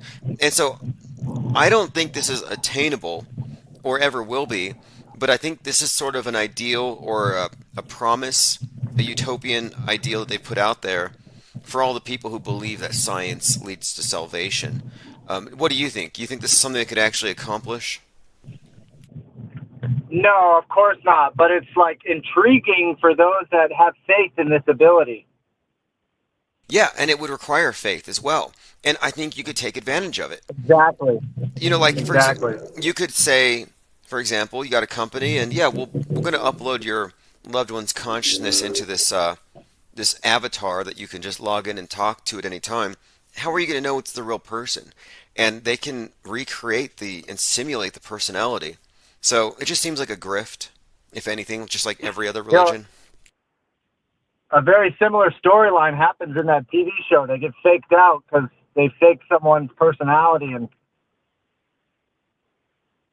Right. Okay. even like Okay. they cloned, they made a duplicate of someone's. They call them stacks, or for your soul. They made a duplicate and put it in another sleeve, and they call each other brothers. Very trippy. Okay, and this idea of hoaxing, that's also a reoccurring theme. But wow, I mean, seriously, this to me sounds like a way that they've managed to reinvent the idea of transcendence, of heaven, of immortal souls. But they've done it within the context of science, which technically doesn't believe in souls. So you got your flood myth with your global warming. Now you got your original sin with your carbon footprint. So you have this God construct with, pleasing the earth. And now you have this, the promise that, technology can save us at some point. Yeah, they want someone to stop climate change. They need some superhero. Remember that cartoon superhero show, Captain Planet? Oh yes, Captain Planet, and that was just one. I mean, Teenage Mutant Ninja Turtles, another cartoon. They all have the same theme, where they're the result of, I guess, genetic waste being dumped into the water, and the bad guy's always the CEO. It's never the bureaucrat. It's never the politician. No, the bad guy's always the CEO, the greedy CEO guy with too much money. Also, I saw a cartoon, a 2022 Superman cartoon on HBO just came out, and he goes evil, right? And he kills like the Justice League basically, and then they have to bring in another Superman from another dimension, from a cube. And then, I won't spoil the ending, but they figure it out. They fix it. Well, the cube thing is also a very key symbol, and I'm looking here at altered carbon, and the main symbol is a hexagon, which contains within it, of course, the six-pointed star, which contains within it the two-dimensional cube, which, again, this is all just a reoccurring symbol that you see all over the place. And carbon, of course, you get your sixes, and I would say altered carbon fits kind of in with this idea of the goo blood. Are you familiar with this idea? I mean, goo blood, I don't know if you use that term, but the idea that we're having some kind of, that the new human, that transhumanism involves your body being physically integrated with the metaverse in such a way that you're now kind of, I don't know if cyborg's the word, but pretty much. Oh, yeah. It's the goo world order. Yeah, the goo world order, precisely. And I think that's kind of the ideal. I mean, and if this is kind of where we're crossing over into transcendence. Transhumanism is just transcendence. It's transcending human limitations. And of course, they want you to transcend your carbon footprint. They're trying and they have all these millionaire, billionaire philanthropists that they're cool now, It's like Revenge of the Nerds. Yes. Oh, yes. And the philanthropists are, in my view, it's kind of a misnomer at this point, because I don't think there's anything philanthropic about a philosophy that says there's too many people. And if you saw the new Batman movie, I haven't yet, but I've seen some clips. The main villain looks like Bill Gates. Oh, yeah? Shocker. Yeah, Bill Gates, Mr. Fake Meat, Mr. Trying to figure out how to create composting toilets for the home that don't need a plumbing system. I mean, everything that they do is about narrowing our scope of existence. Meanwhile, they continue on with their mega yachts and their extravagant lifestyles. Man, I also just saw there's another show on Netflix, and this character, this guy, he goes around and kind of debunks common misconception, and he actually interviews a Charlie Manson follower, and the interview goes wrong. I cannot think of the name right now. It's on Netflix. I'll have to post it somewhere for you later, but he interviews a Charlie Manson follower, and the interview doesn't go that well, but I'm sure there's a little nuggets in there. Yeah, I was looking at some of them, and the more I look at this Charlie Manson thing, the more it just screams hoax to me. And why would you have a hoax? In that case, every one of them has to have some kind of a purpose. And I thought, well, maybe this was to demonize the anti-war, the anti-authoritarians, the hippies themselves, and just put a really negative face on them. And that's why last August I suggested that we might expect something similar coming from the QAnon side, to put a bad face on QAnon. And they've really done that. They've really done that. They've made the whole movement look like the crazy guy with the horns and the spear, or the guy stabbing his kid to death. And again, this is, to me, I think this is the reason for the Marilyn Manson thing. They wanted to, or sorry, the Charles Manson thing. They really want to demonize a certain segment of society. Yeah, my buddy fell hard for the Q drops and all that garbage, and now he's really saddened, actually. He's really bummed out because he fell for all that garbage. Hey, are the thought police trying to pull you over? An ambulance drove by. Oh, right on.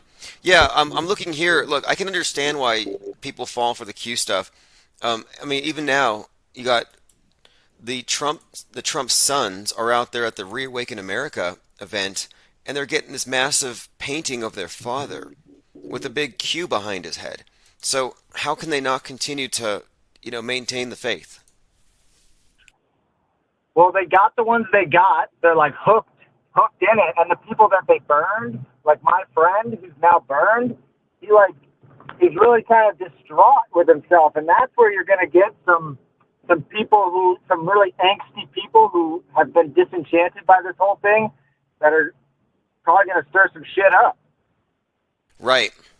Yeah, I've been wondering about that, and I saw some headlines that apparently in Dallas it's breaking up because the main guy, Negative 48, is recruiting children to bring in more children, and apparently there have been accusations of donations being stolen, threats being made. So it's getting kind of ugly because there haven't been any sort of, they haven't had any closure, and they're still waiting, and what are they waiting for? And so I see this painting, maybe this will give them some hope. So I've been calling them hopium addicts. And they'll get this little dose, and this might be enough to keep them going for another month. Yeah, well, they'll have their fall guys in place, too. And I don't know where it's going to go. I was never a Qer. I never bought any of that crap, like Patriots. I get it, there's Patriots, but that's just to, tell them that you're a patriot. You know what I'm saying? I'm sure you're on a list as, a good guy, a white hat. Yeah, I think it was a good trap because it did get a lot of patriots, people who have good intentions, like oath keepers shouldn't be a bad thing, meaning you're going to hold on to these principles that you're going to defend the Bill of Rights or in principle.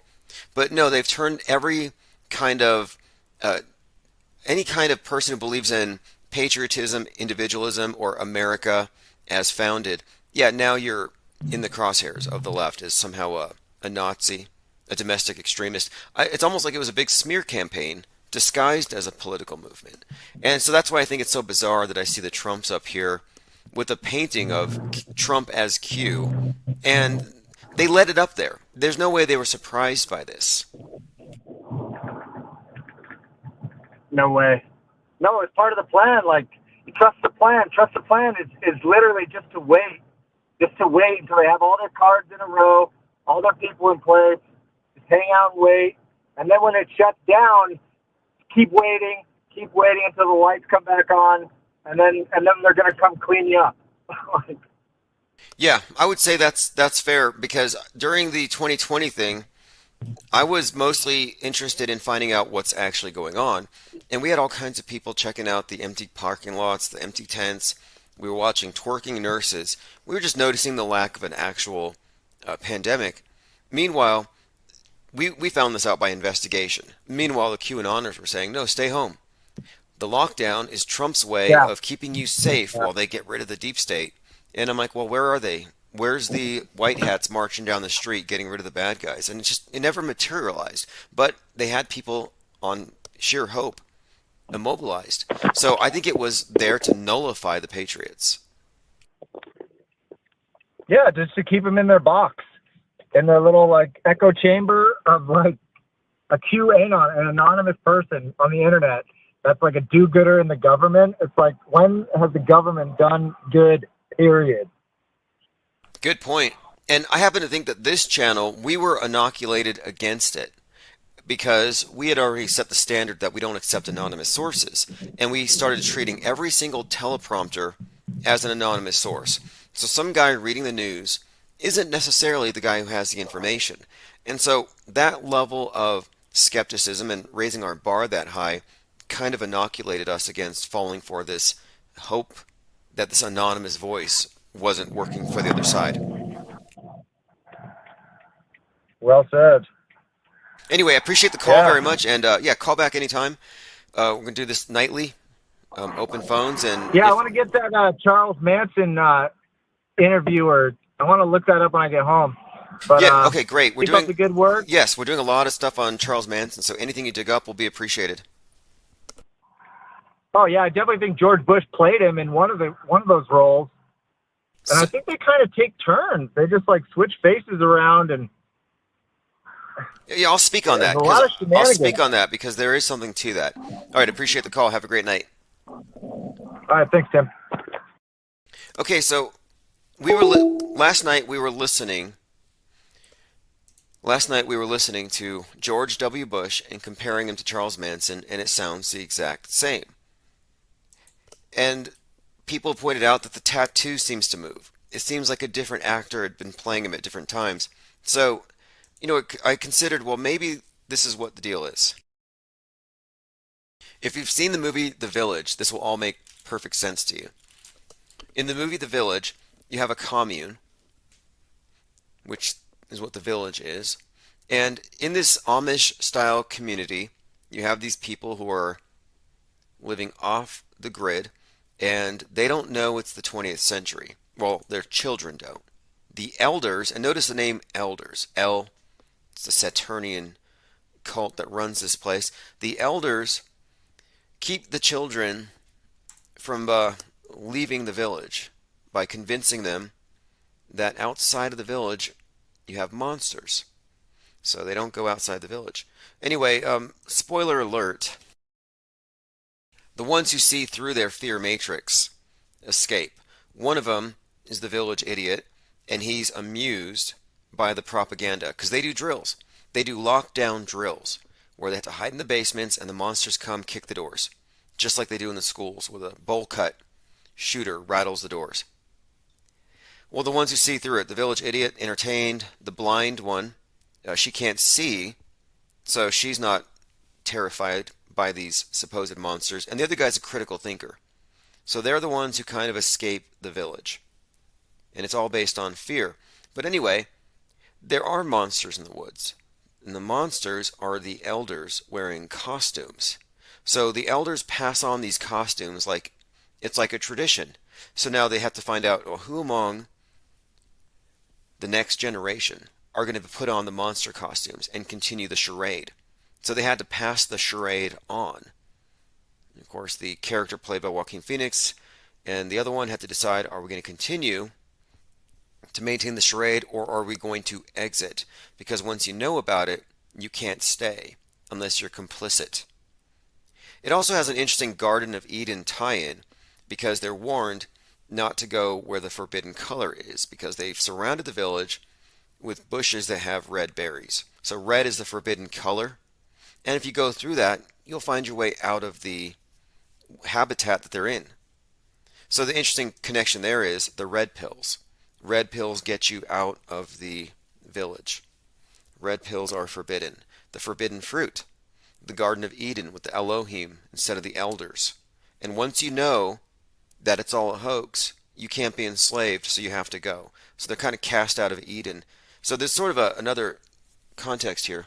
You can look at it from the perspective of enslavement by ignorance and overcoming through rebellion, or you could look at it as some sort of like I've been saying, how the media maintains control and order through systematic fear, fears about global warming, fears about nuclear holocaust. These are all things that are there, I think, to kind of set the parameters. So instead of being afraid of monsters in the woods, they've given you a lot of different things to be afraid of. I'm going through your comments. Phones are still open, 833-311-1984. Jordan says they're priming the minds to blame Russia for a cyber attack. Yeah, cyber polygon. It's en route. It's predictable. And of course, it's probably, here's the thing, it's probably a certainty. It's a certainty. And that's why they have to get this narrative out there. Because if everything goes down, they don't want you to ask questions. They want you to say, oh, it's the Russians. Kind of like after 9/11. Oh, obviously it was Osama bin Laden. So the fact that they put it out there, yeah, they're giving you, this is the scapegoat story. This is the patsy. Shameful says, what about the opening to Superman 1978 where they show a terrarium on a giant ice planet? Haven't seen it. Let me play this. This is climate change lockdowns. I played this a couple days ago. This is a tweet by Allergic to Bullshit. No vehicles, no red meat, no oil, no economy. No economy is the main thing here. I think they were kind of habituating us to this already with the way that they allowed you to shop during the pandemic, where it was only going down the aisle one way. Do you remember that? The stickers on the floor? Or have you already forgotten? I mean, a lot of this stuff people forget, and that's why this stuff it continues, it perpetuates. It's like Dorothy in Westworld. You got to break the cycle by maintaining a continuity of awareness that there is a cycle. And they kind of bombard you with so many different things that it's easy to kind of forget. But my point is, the arrows on the floor were to keep you going one way, to reduce the shopping. Because what is shopping? Shopping is choosing, selecting from options. Options equals freedom. It means free market. It means a lot of people are competing for your money. People are profiting off of this marketing. And you as a consumer, you decide who wins, who loses. They want to remove you from that process. So now you just get what's there on the shelf. And you go down the aisle. No longer are you shopping, you're just getting supplies coming from one place, your AI overlord, which will decide in advance how many calories you need based on what it knows about you, because it knows everything about you. I mean, it's this smart system. Anyway, let me play this. This is a hint about the future. BMW, Chevron, BP, Dow, DuPont, Google, IBM, IKEA, Kellogg's, Nestle, Procter & Gamble. It just keeps going. This was published way back in October 2020, so it's not even a new thing. They say in the near future, the world may need to resort to lockdowns again, this time to tackle a climate emergency. Wait, how could the climate create an emergency that we need a lockdown to solve? Who cares? They say under a climate lockdown, governments would limit private vehicle use, ban the consumption of red meat, and impose extreme energy-saving measures. Fossil fuel companies would have... Now, is human meat considered to be red meat? What do they call human meat? Because they say red meat. They didn't just say meat. Ban the consumption... I mean, I guess you could probably fine-tune that. Maybe they say, maybe you can have, maybe just not steak, poultry, fish. But I'm thinking here, I think they're acclimating us to this idea that synthetic meat is the way to go. That red meat might just mean meat from an actual animal. I think that's code. At least that's where it's headed. We talked about Utopia and the Bill Gates-like character who was creating the synthetic meat. And again, on the left, here's the Bill Gates villain I referenced a minute ago. I alluded to this. The new Batman movie has a Bill Gates villain. Same person. Coyote Smoke and Mirror says checking in. Hey, thanks for joining. By the way, if you got the newsletter for 32222, happy anniversary Georgia Guidestones, the meme on the cover was stolen from Coyote Smoke and Mirror. Skull and Bones, happy 42nd Georgia Guidestones Day.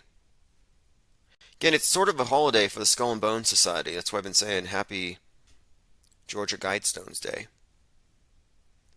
There haven't been any big psyops yet, but there's still a few hours left. Or maybe they're just not going to be as obvious as they used to. In fact, Zach Hubbard had been talking about this a little while ago. He's done some real on-the-grounds investigation. And one of the things he had done is he'd gone to this college where there was a shooting because it was 322 days after another major psyop or something. And he said, it's getting so obvious they're not going to do anything on this. And I've heard a couple of other people say something similar. Like, are they adapting? I mean, how many times have they changed the ages of people mid-story because it becomes too obvious? This happened with the Chadwick Boseman dying at 42. Then it became 43 all of a sudden because it gave away his connection to Jackie Robinson, the movie about Jackie Robinson, and the bigger psyop going on at the time. By the way, speaking of that number 42, this is the 42nd anniversary of the Georgia Guidestones. Also, today I received my 322nd cup of coffee. Listeners have supported Infinite Plane Radio with the equivalent of 322 cups of coffee so far. So appreciate that.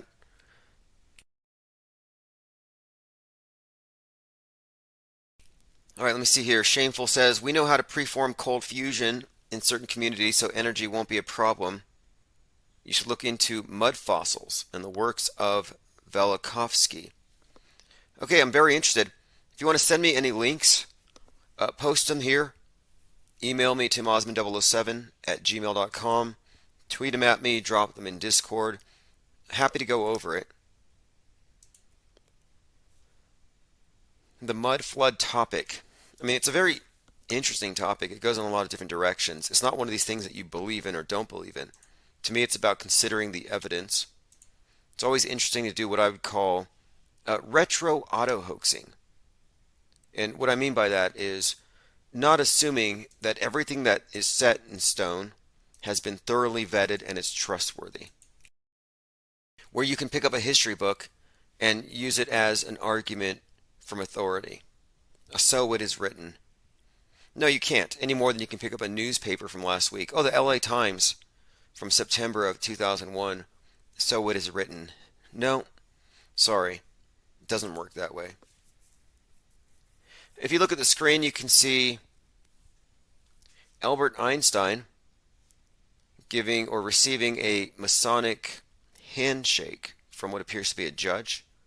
I'm not sure what the situation is. Somebody in black, some member of the Church of Saturn, the cult that runs this place. Again, you note the thumb. This is not a handshake, it's a grip. And it's hidden from the public by the letter there. They're kind of concealing it. But you can see he's pushing the third knuckle. You can look at the Masonic grips as like a key in a lock pressing the right tumblers. So it's not about a shake, it's a grip. It's kind of like a security clearance. So you can see by that picture that Einstein had at least a third-degree Master Mason security clearance. Here's another picture of him laughing it up with some of his brothers from their lodge or whatever. More of this same exact style of handshake, or grip rather. Another one here. Again, you can find lots of these. He earned his graduate degree in astronomy from University of Cambridge in England, went to Boston, spent a year at Harvard at the College Observatory before earning his doctorate at MIT. We're looking at the Catholic priest and father of the Big Bang, Monsignor George. This is the guy who supposedly worked with Einstein. My point being, we're just saying these handshakes, they kind of tell a story here. Like, who's in the club? I got a meme here. We've been bringing good memes to life.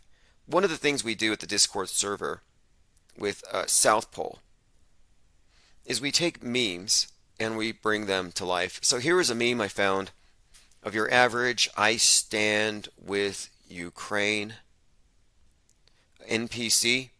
So let me go ahead and just hit play for you.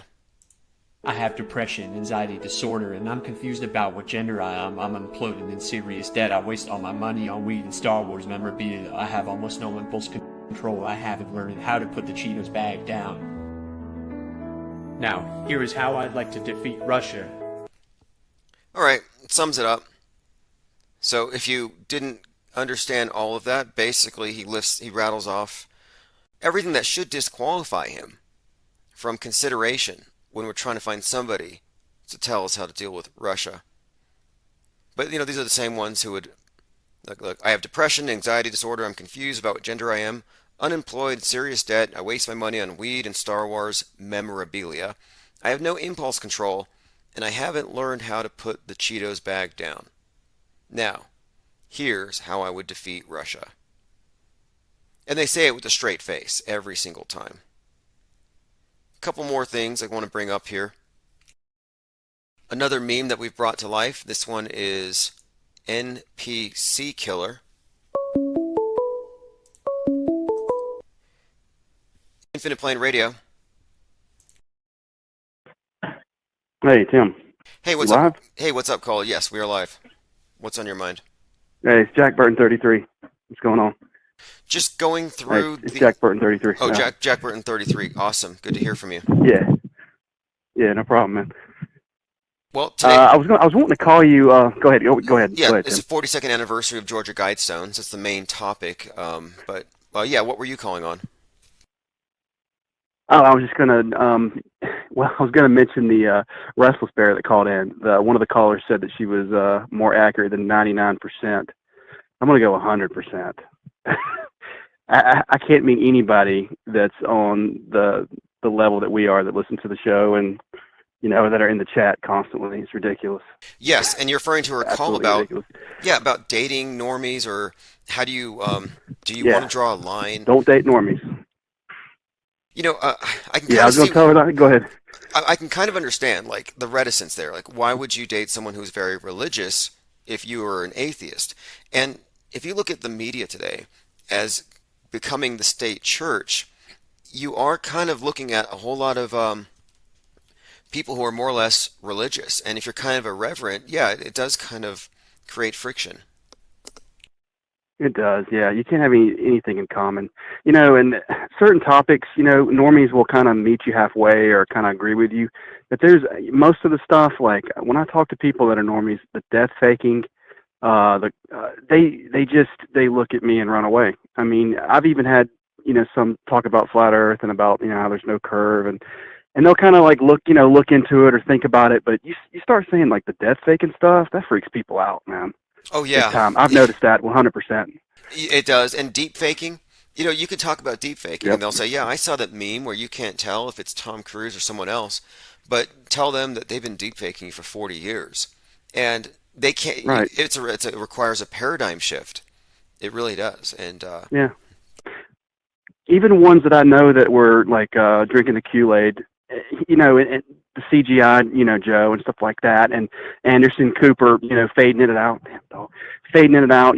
They'll see that, but then you'll say, hey, so and so's playing so and so. This is their mask, and this is their alternate personality, and they freak out.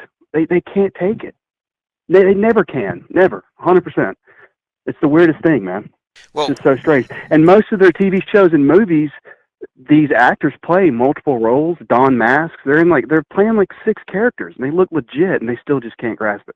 Right, the technology's in front of their faces, and so they watch the most mind-blowing graphics, science fiction, just miraculous feats of technology, and you're like, I think they're faking the space station with green screen and harnesses, and they're like, no way, no way they could do that. No, because for them to make that leap and leave their paradigm, their foundation of sanity, they would have to first build up that reality of, okay, I'm going to look at you're going to have to build it like Minecraft, like the flat earth, how does it work? How does it operate before you can leave the Curvert Island? You can't make that leap. So, I mean, they'll listen and kind of oh yeah, it's pretty cool. Yeah, you got a point, but they're never just going to make that leap and jump. I don't know what sparks I don't know what really sparked me into looking into it. I saw it on my YouTube feed, it was coming on the sidebar, and I was like, man, that's so stupid. And I looked into it and was like, holy crap, shit makes sense.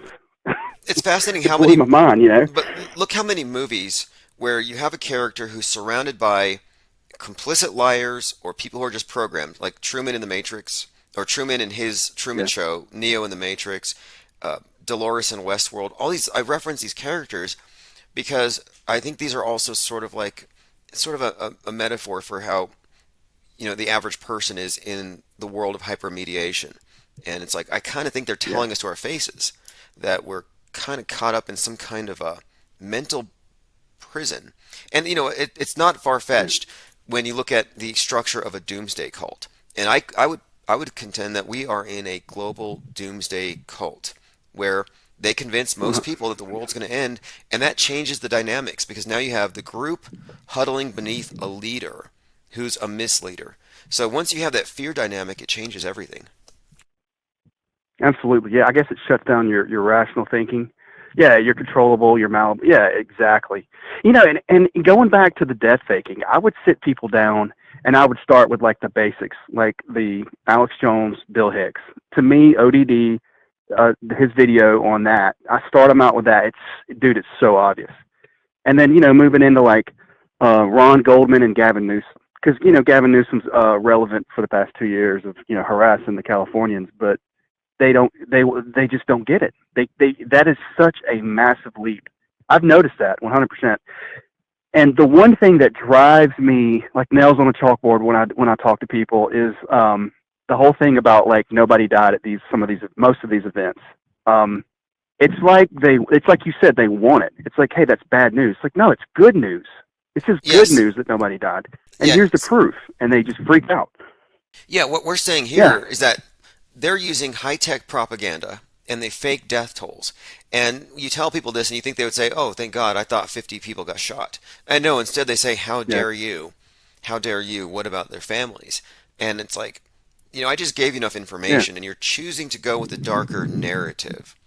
But and I've even had a few. Go ahead. No, I mean it's strange though. It's like I'm sorry, but like I want to be in the place. I want to know the truth, and if the truth is that nobody died, I want to know. I'm not going to fight somebody over it. What it is because their news source is now a bunch of liars, and see that opens up Pandora's box. They're like, oh, so you're telling me that the news is lying to me? Yeah, exactly. And see, that's where they freak out. I mean, even though it's a good news, like, hey, nobody died at Sandy Hook, they're like, well, that's not what was aired on the airwaves for 6 months straight. So there's something obviously sinister going on. I don't want to go there. I don't want to make that leap. I want to stay in my la la land. It's strange, man. It really is. It's like saying nukes aren't real. Saying that nukes aren't real should be good news. Yeah. But that's what really holds a lot of this whole story together. Okay. It's just too big of a piece of the puzzle. I have a background. I was ex-military. I didn't want to go to college, so I went in the military. I do have a little bit of insight on nuclear weapons. I used to work around them. I was actually stationed at Kirtland, so I know all about Albuquerque. I was there when Midnight Rodeo and Knockouts and TDs North and South. That's usually where I stayed on my off days. I tried to date girls that lived in Rio Rancho. Okay, so what's the laugh, Tim? Okay, so I think I know what you're talking about now. Midnight, yes. So Kirtland Air Force Base is like this is the place where a lot of the UFO conspiracy theories started because people saw stuff outside of Kirtland, and Kirtland sent its special agents to infiltrate individual conspiracy theorists and feed them misinformation about aliens from Venus and stuff. So yeah, you've been there. Interesting. Yeah, I don't see. Here's the thing. You would have two people that would do that. Public affairs would never do that, in my mind. They really wouldn't. OSI, which is kind of like a CID, which is like the Army's equivalent. It's like your special investigation for military police. I really don't see them doing that, going off base and saying that to a civilian. It sounds like something above Kirtland, in my humble opinion. And as far as like going in Manzano, I've watched the YouTube videos about Manzano Mountain. Yeah, it's hollow. Yeah, I've been in it. It's where they used to store a bunch of stuff, and then they changed it. They went down in the valley and went to Coomsec. And what's so disturbing about Manzano Mountains? I've heard of this when I was a kid. I heard rumors that those mountains were hollow and that they were full of and so I can see them from where I live. And so you're saying or affirming that you've heard or experienced something to that effect. Yeah, I mean, there's nothing in them. DOE owns it. You can go in it. You can go up and put the little, and drive in it. It's got the Cold War paint, like the lime color paint, the drop lights, the diesel generators. It's empty. And there's so many videos about it, and it's like, here's something funny too. When I left my first base, they gave me a briefing. They're like, hey, you can't talk about, and I won't talk about the security features because I'm just not going to talk about that. But they gave me something called the Tom Clancy briefing. I cannot make this up because we joke about, remember the astronaut reading the damn Tom Clancy novel? Yeah, Tom they give Clancy. You something called every psyop they comes from his said, book. Yes.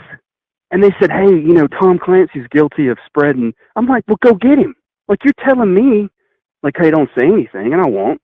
But it's like, Tom Clancy writes books and makes movies, and it's all good? It's like, and back then I was asleep. I didn't know. But it's like, dude, that dude's definitely writing the metascript. He's like you know what I'm saying? He's like part of the system. 9/11. Yeah, they give the you division. And of course, as you point out, Frank Culbertson was on the ISS, and he said he watched 9/11 happen from above while he had the audiobook of a Tom Clancy. So that's the Tom Clancy briefing. But here's what always, now this is back when I was definitely in my early 20s and definitely asleep, but I remember watching videos, and they would have like a Vandenberg missile launch, and it would be like legit, like the camera was there, you see the blimp taking off. But here's what struck me as odd, is every time it would go into cartoon space. And I remember asking my sergeant, I was like, hey, why does it always cut the cartoon? And everybody's like, shut up, But I'm like, I noticed that. I picked up on it. I was still asleep. I didn't figure it out. I didn't know space was fake. But they really would do animations. And then I was thinking, like, all the technology is old. It's mostly 60s. Yeah, it gets modded and it gets taken care of, and there's preventive maintenance on it. But, it's like, does it work? Because it's like, what proof do we have? We have animation videos. Yes. And all the stuff that they did, and you know what I mean? Go ahead. No, this is a good point, because I was in NBC. So my training was 6 months of being inundated with videos about how terrible nukes were, and fallout, and biowarfare, and chemical warfare. And I think now that the real purpose to having these units and these soldiers and this equipment is to maintain the fear. Just like in the village, they have to have the monster costumes. I don't even know if these things have to be functional to serve that purpose.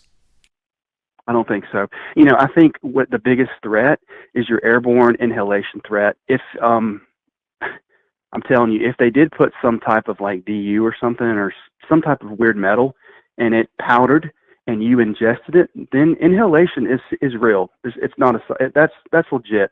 It's like when you walk down impact ranges that have been strafed with like DU rounds from the Air Force, like 30 millimeter, and you go in there and disturb the layer of dust.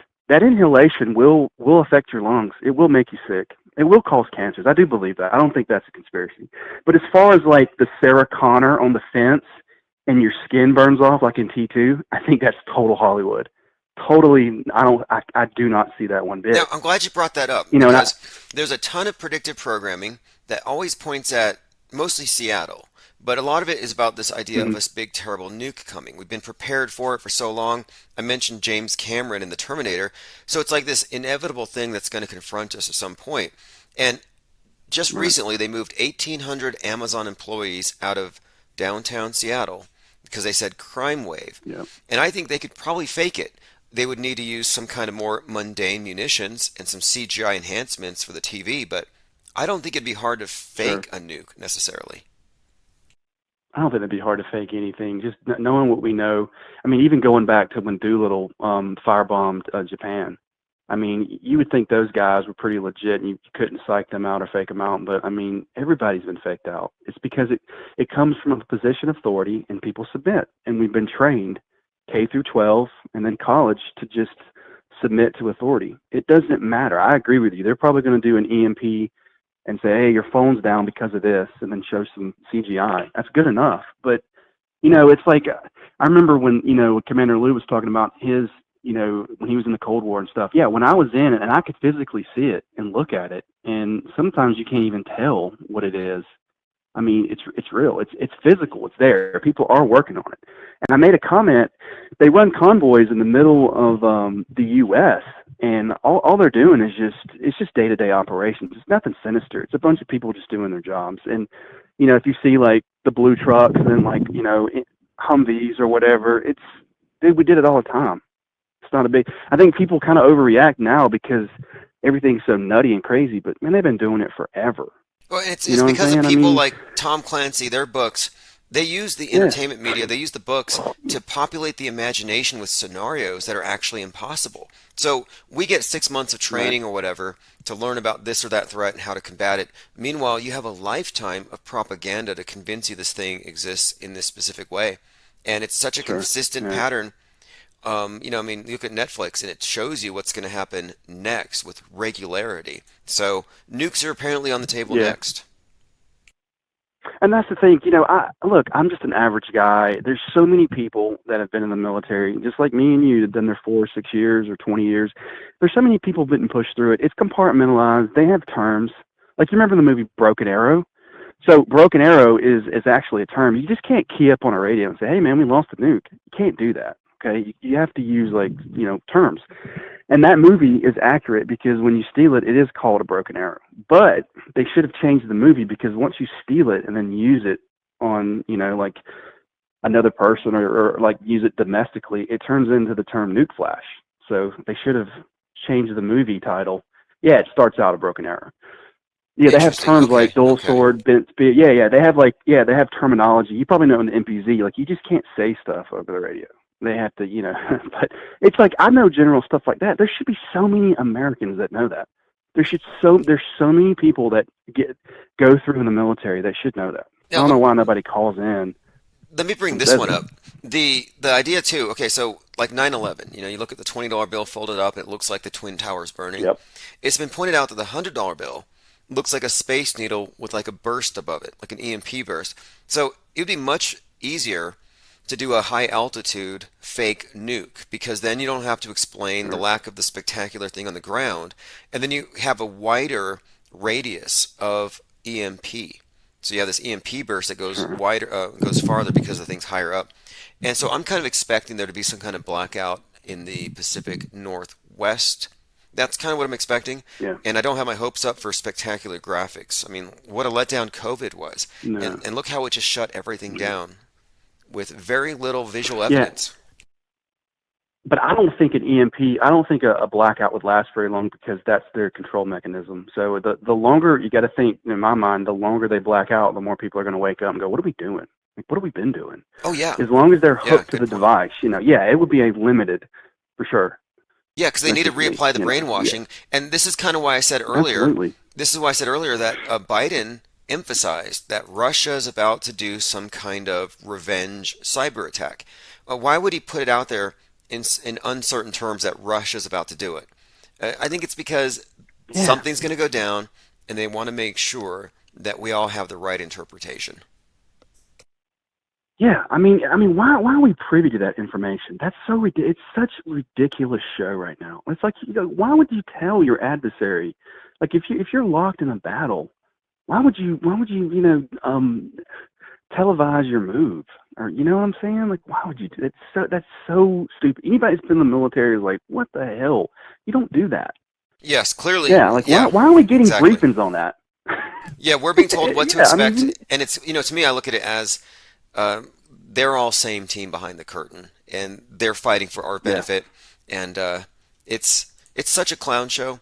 But, you know, or you started the call about normies and stuff, and what I say these days is we're not conspiracy theorists here. We are doing advanced media criticism as critical consumers of information. So we're just gaining situational awareness by studying all the available information. So it's not even conspiracy theory. And the so-called normies, their moral high ground or intellectual high ground is false. All they know is what they've been told.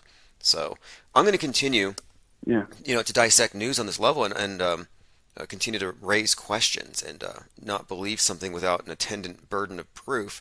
But, you know, as someone who's worked around nukes, you are convinced that they could indeed simulate it, fake it.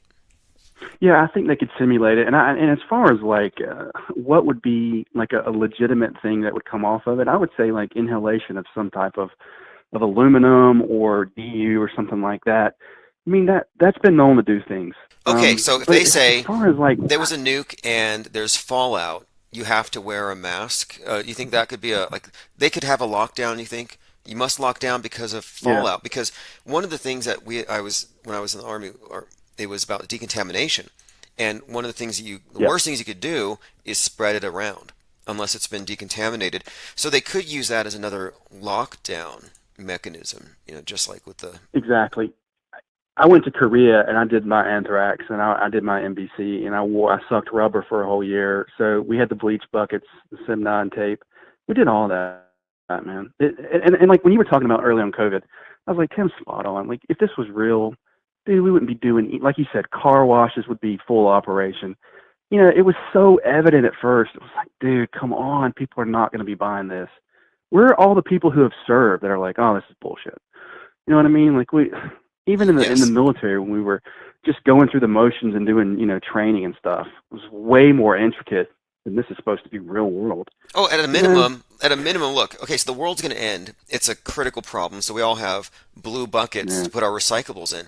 Well, if the world's going to end because COVID, where's the red buckets? You tell me they couldn't put red buckets for PPE? That was my first red flags. Exactly. Because I used to dispose of medical waste as sort of a side thing when I was doing some work. Just so, you can't throw away medical waste in the same place where you throw away municipal trash. You get EPA fines, the danger of transferring bloodborne pathogens, etc.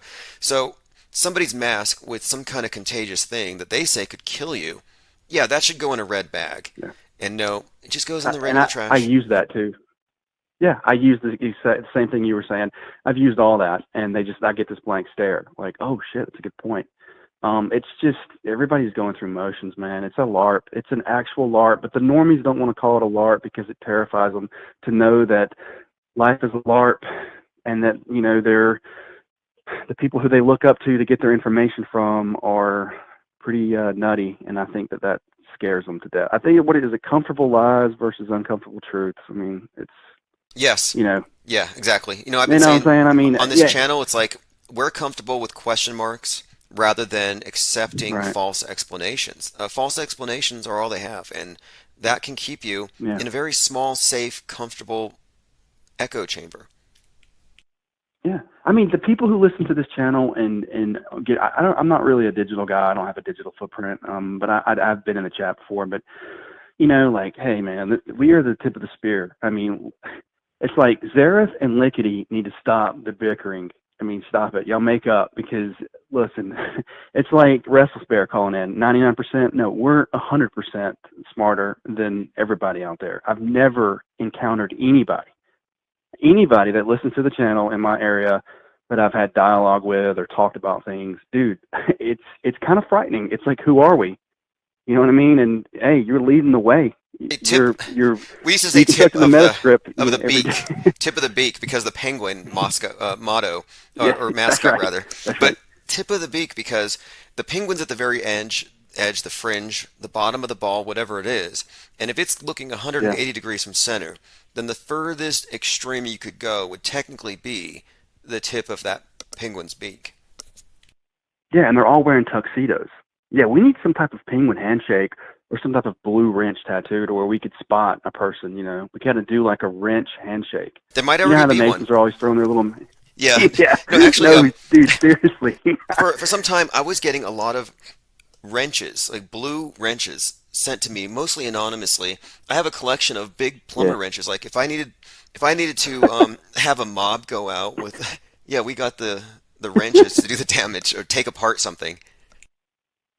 Yeah, or if you have you had your media team go out, like if they had a microphone, I know they probably wouldn't. There's like a camera, but they could have like a blue wrench microphone. It's like, oh, that's IPS right there. It's Infinite Plane. Ooh, How do you know? Cool. It's got the blue wrench, man. Yeah, that's not bad. See, we got the press passes. We have our media all over the place, and that would be an actual stylistic upgrade, some kind of stylized blue wrench mic like the icon I was creating.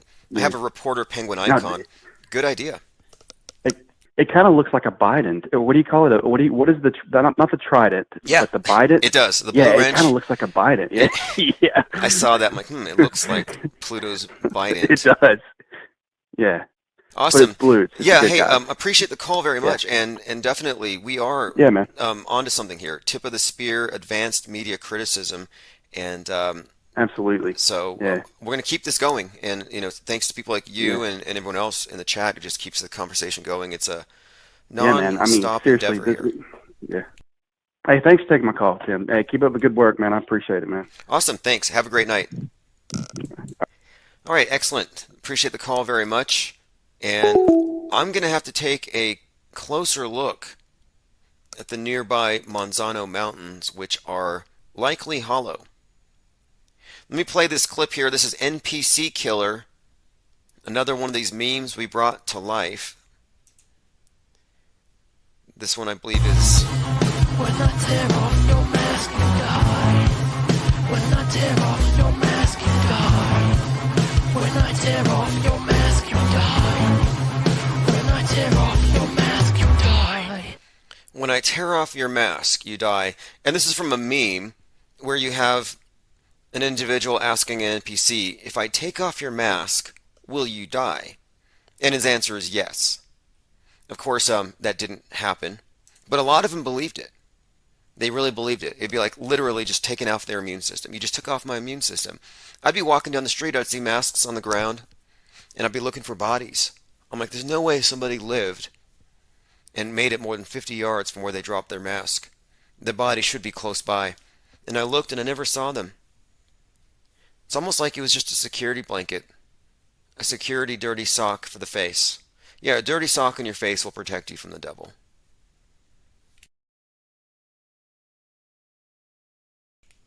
All right, again, thanks to the callers. Appreciate the chat. We're back to the 24/7 stream. Yesterday I gave a shout out to Russian Vids, who purportedly changed his name from Russian Vids to RV Truth in solidarity with Ukraine. Apparently that's just a meme. Doesn't mean it's true. So just because it's on TV doesn't mean it's real. Just because it's a meme doesn't mean it's true. Anyway, I'm going to turn it back over to the 24/7.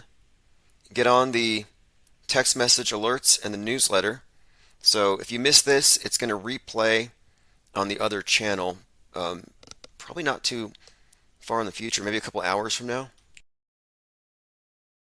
But we are keeping the 24/7 up. I'm uploading a lot of music and other things, as well as the archive. So if you want to stick around, again, we're going to be probably live in the morning. This is the 42nd anniversary of the Georgia Guidestones. We were kind of expecting something, just given the date. 3/22, 42nd anniversary. Doesn't mean that something hasn't happened.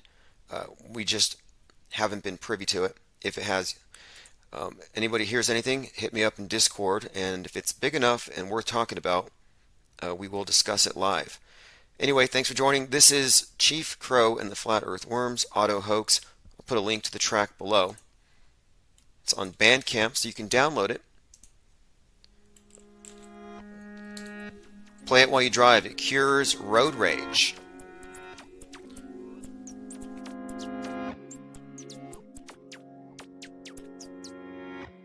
I'm on Auto Hoax, and it feels so good.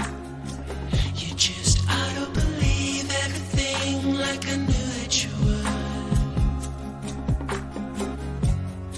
In my dream, you know I ain't got time, baby, for another crisis actor with soulless eyes. My buddy and me. Telecommunications Act of 1996. 96, y'all. Gonna filter your eyes and scrub your mind. The weatherman, he's just another bad joke. You can be a dumb little donkey like Eeyore. I'm gonna be an auto hoax. Auto hoax, and it feels so good. You just auto believe everything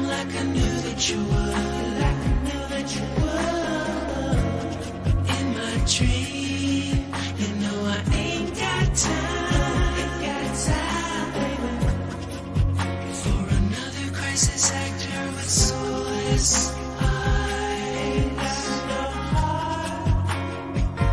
Ain't got no soul. Food, water, weather, maps, TV, bones, books, secrets, symbols, numbers, planets, etc.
You are listening to Infinite Plane Radio.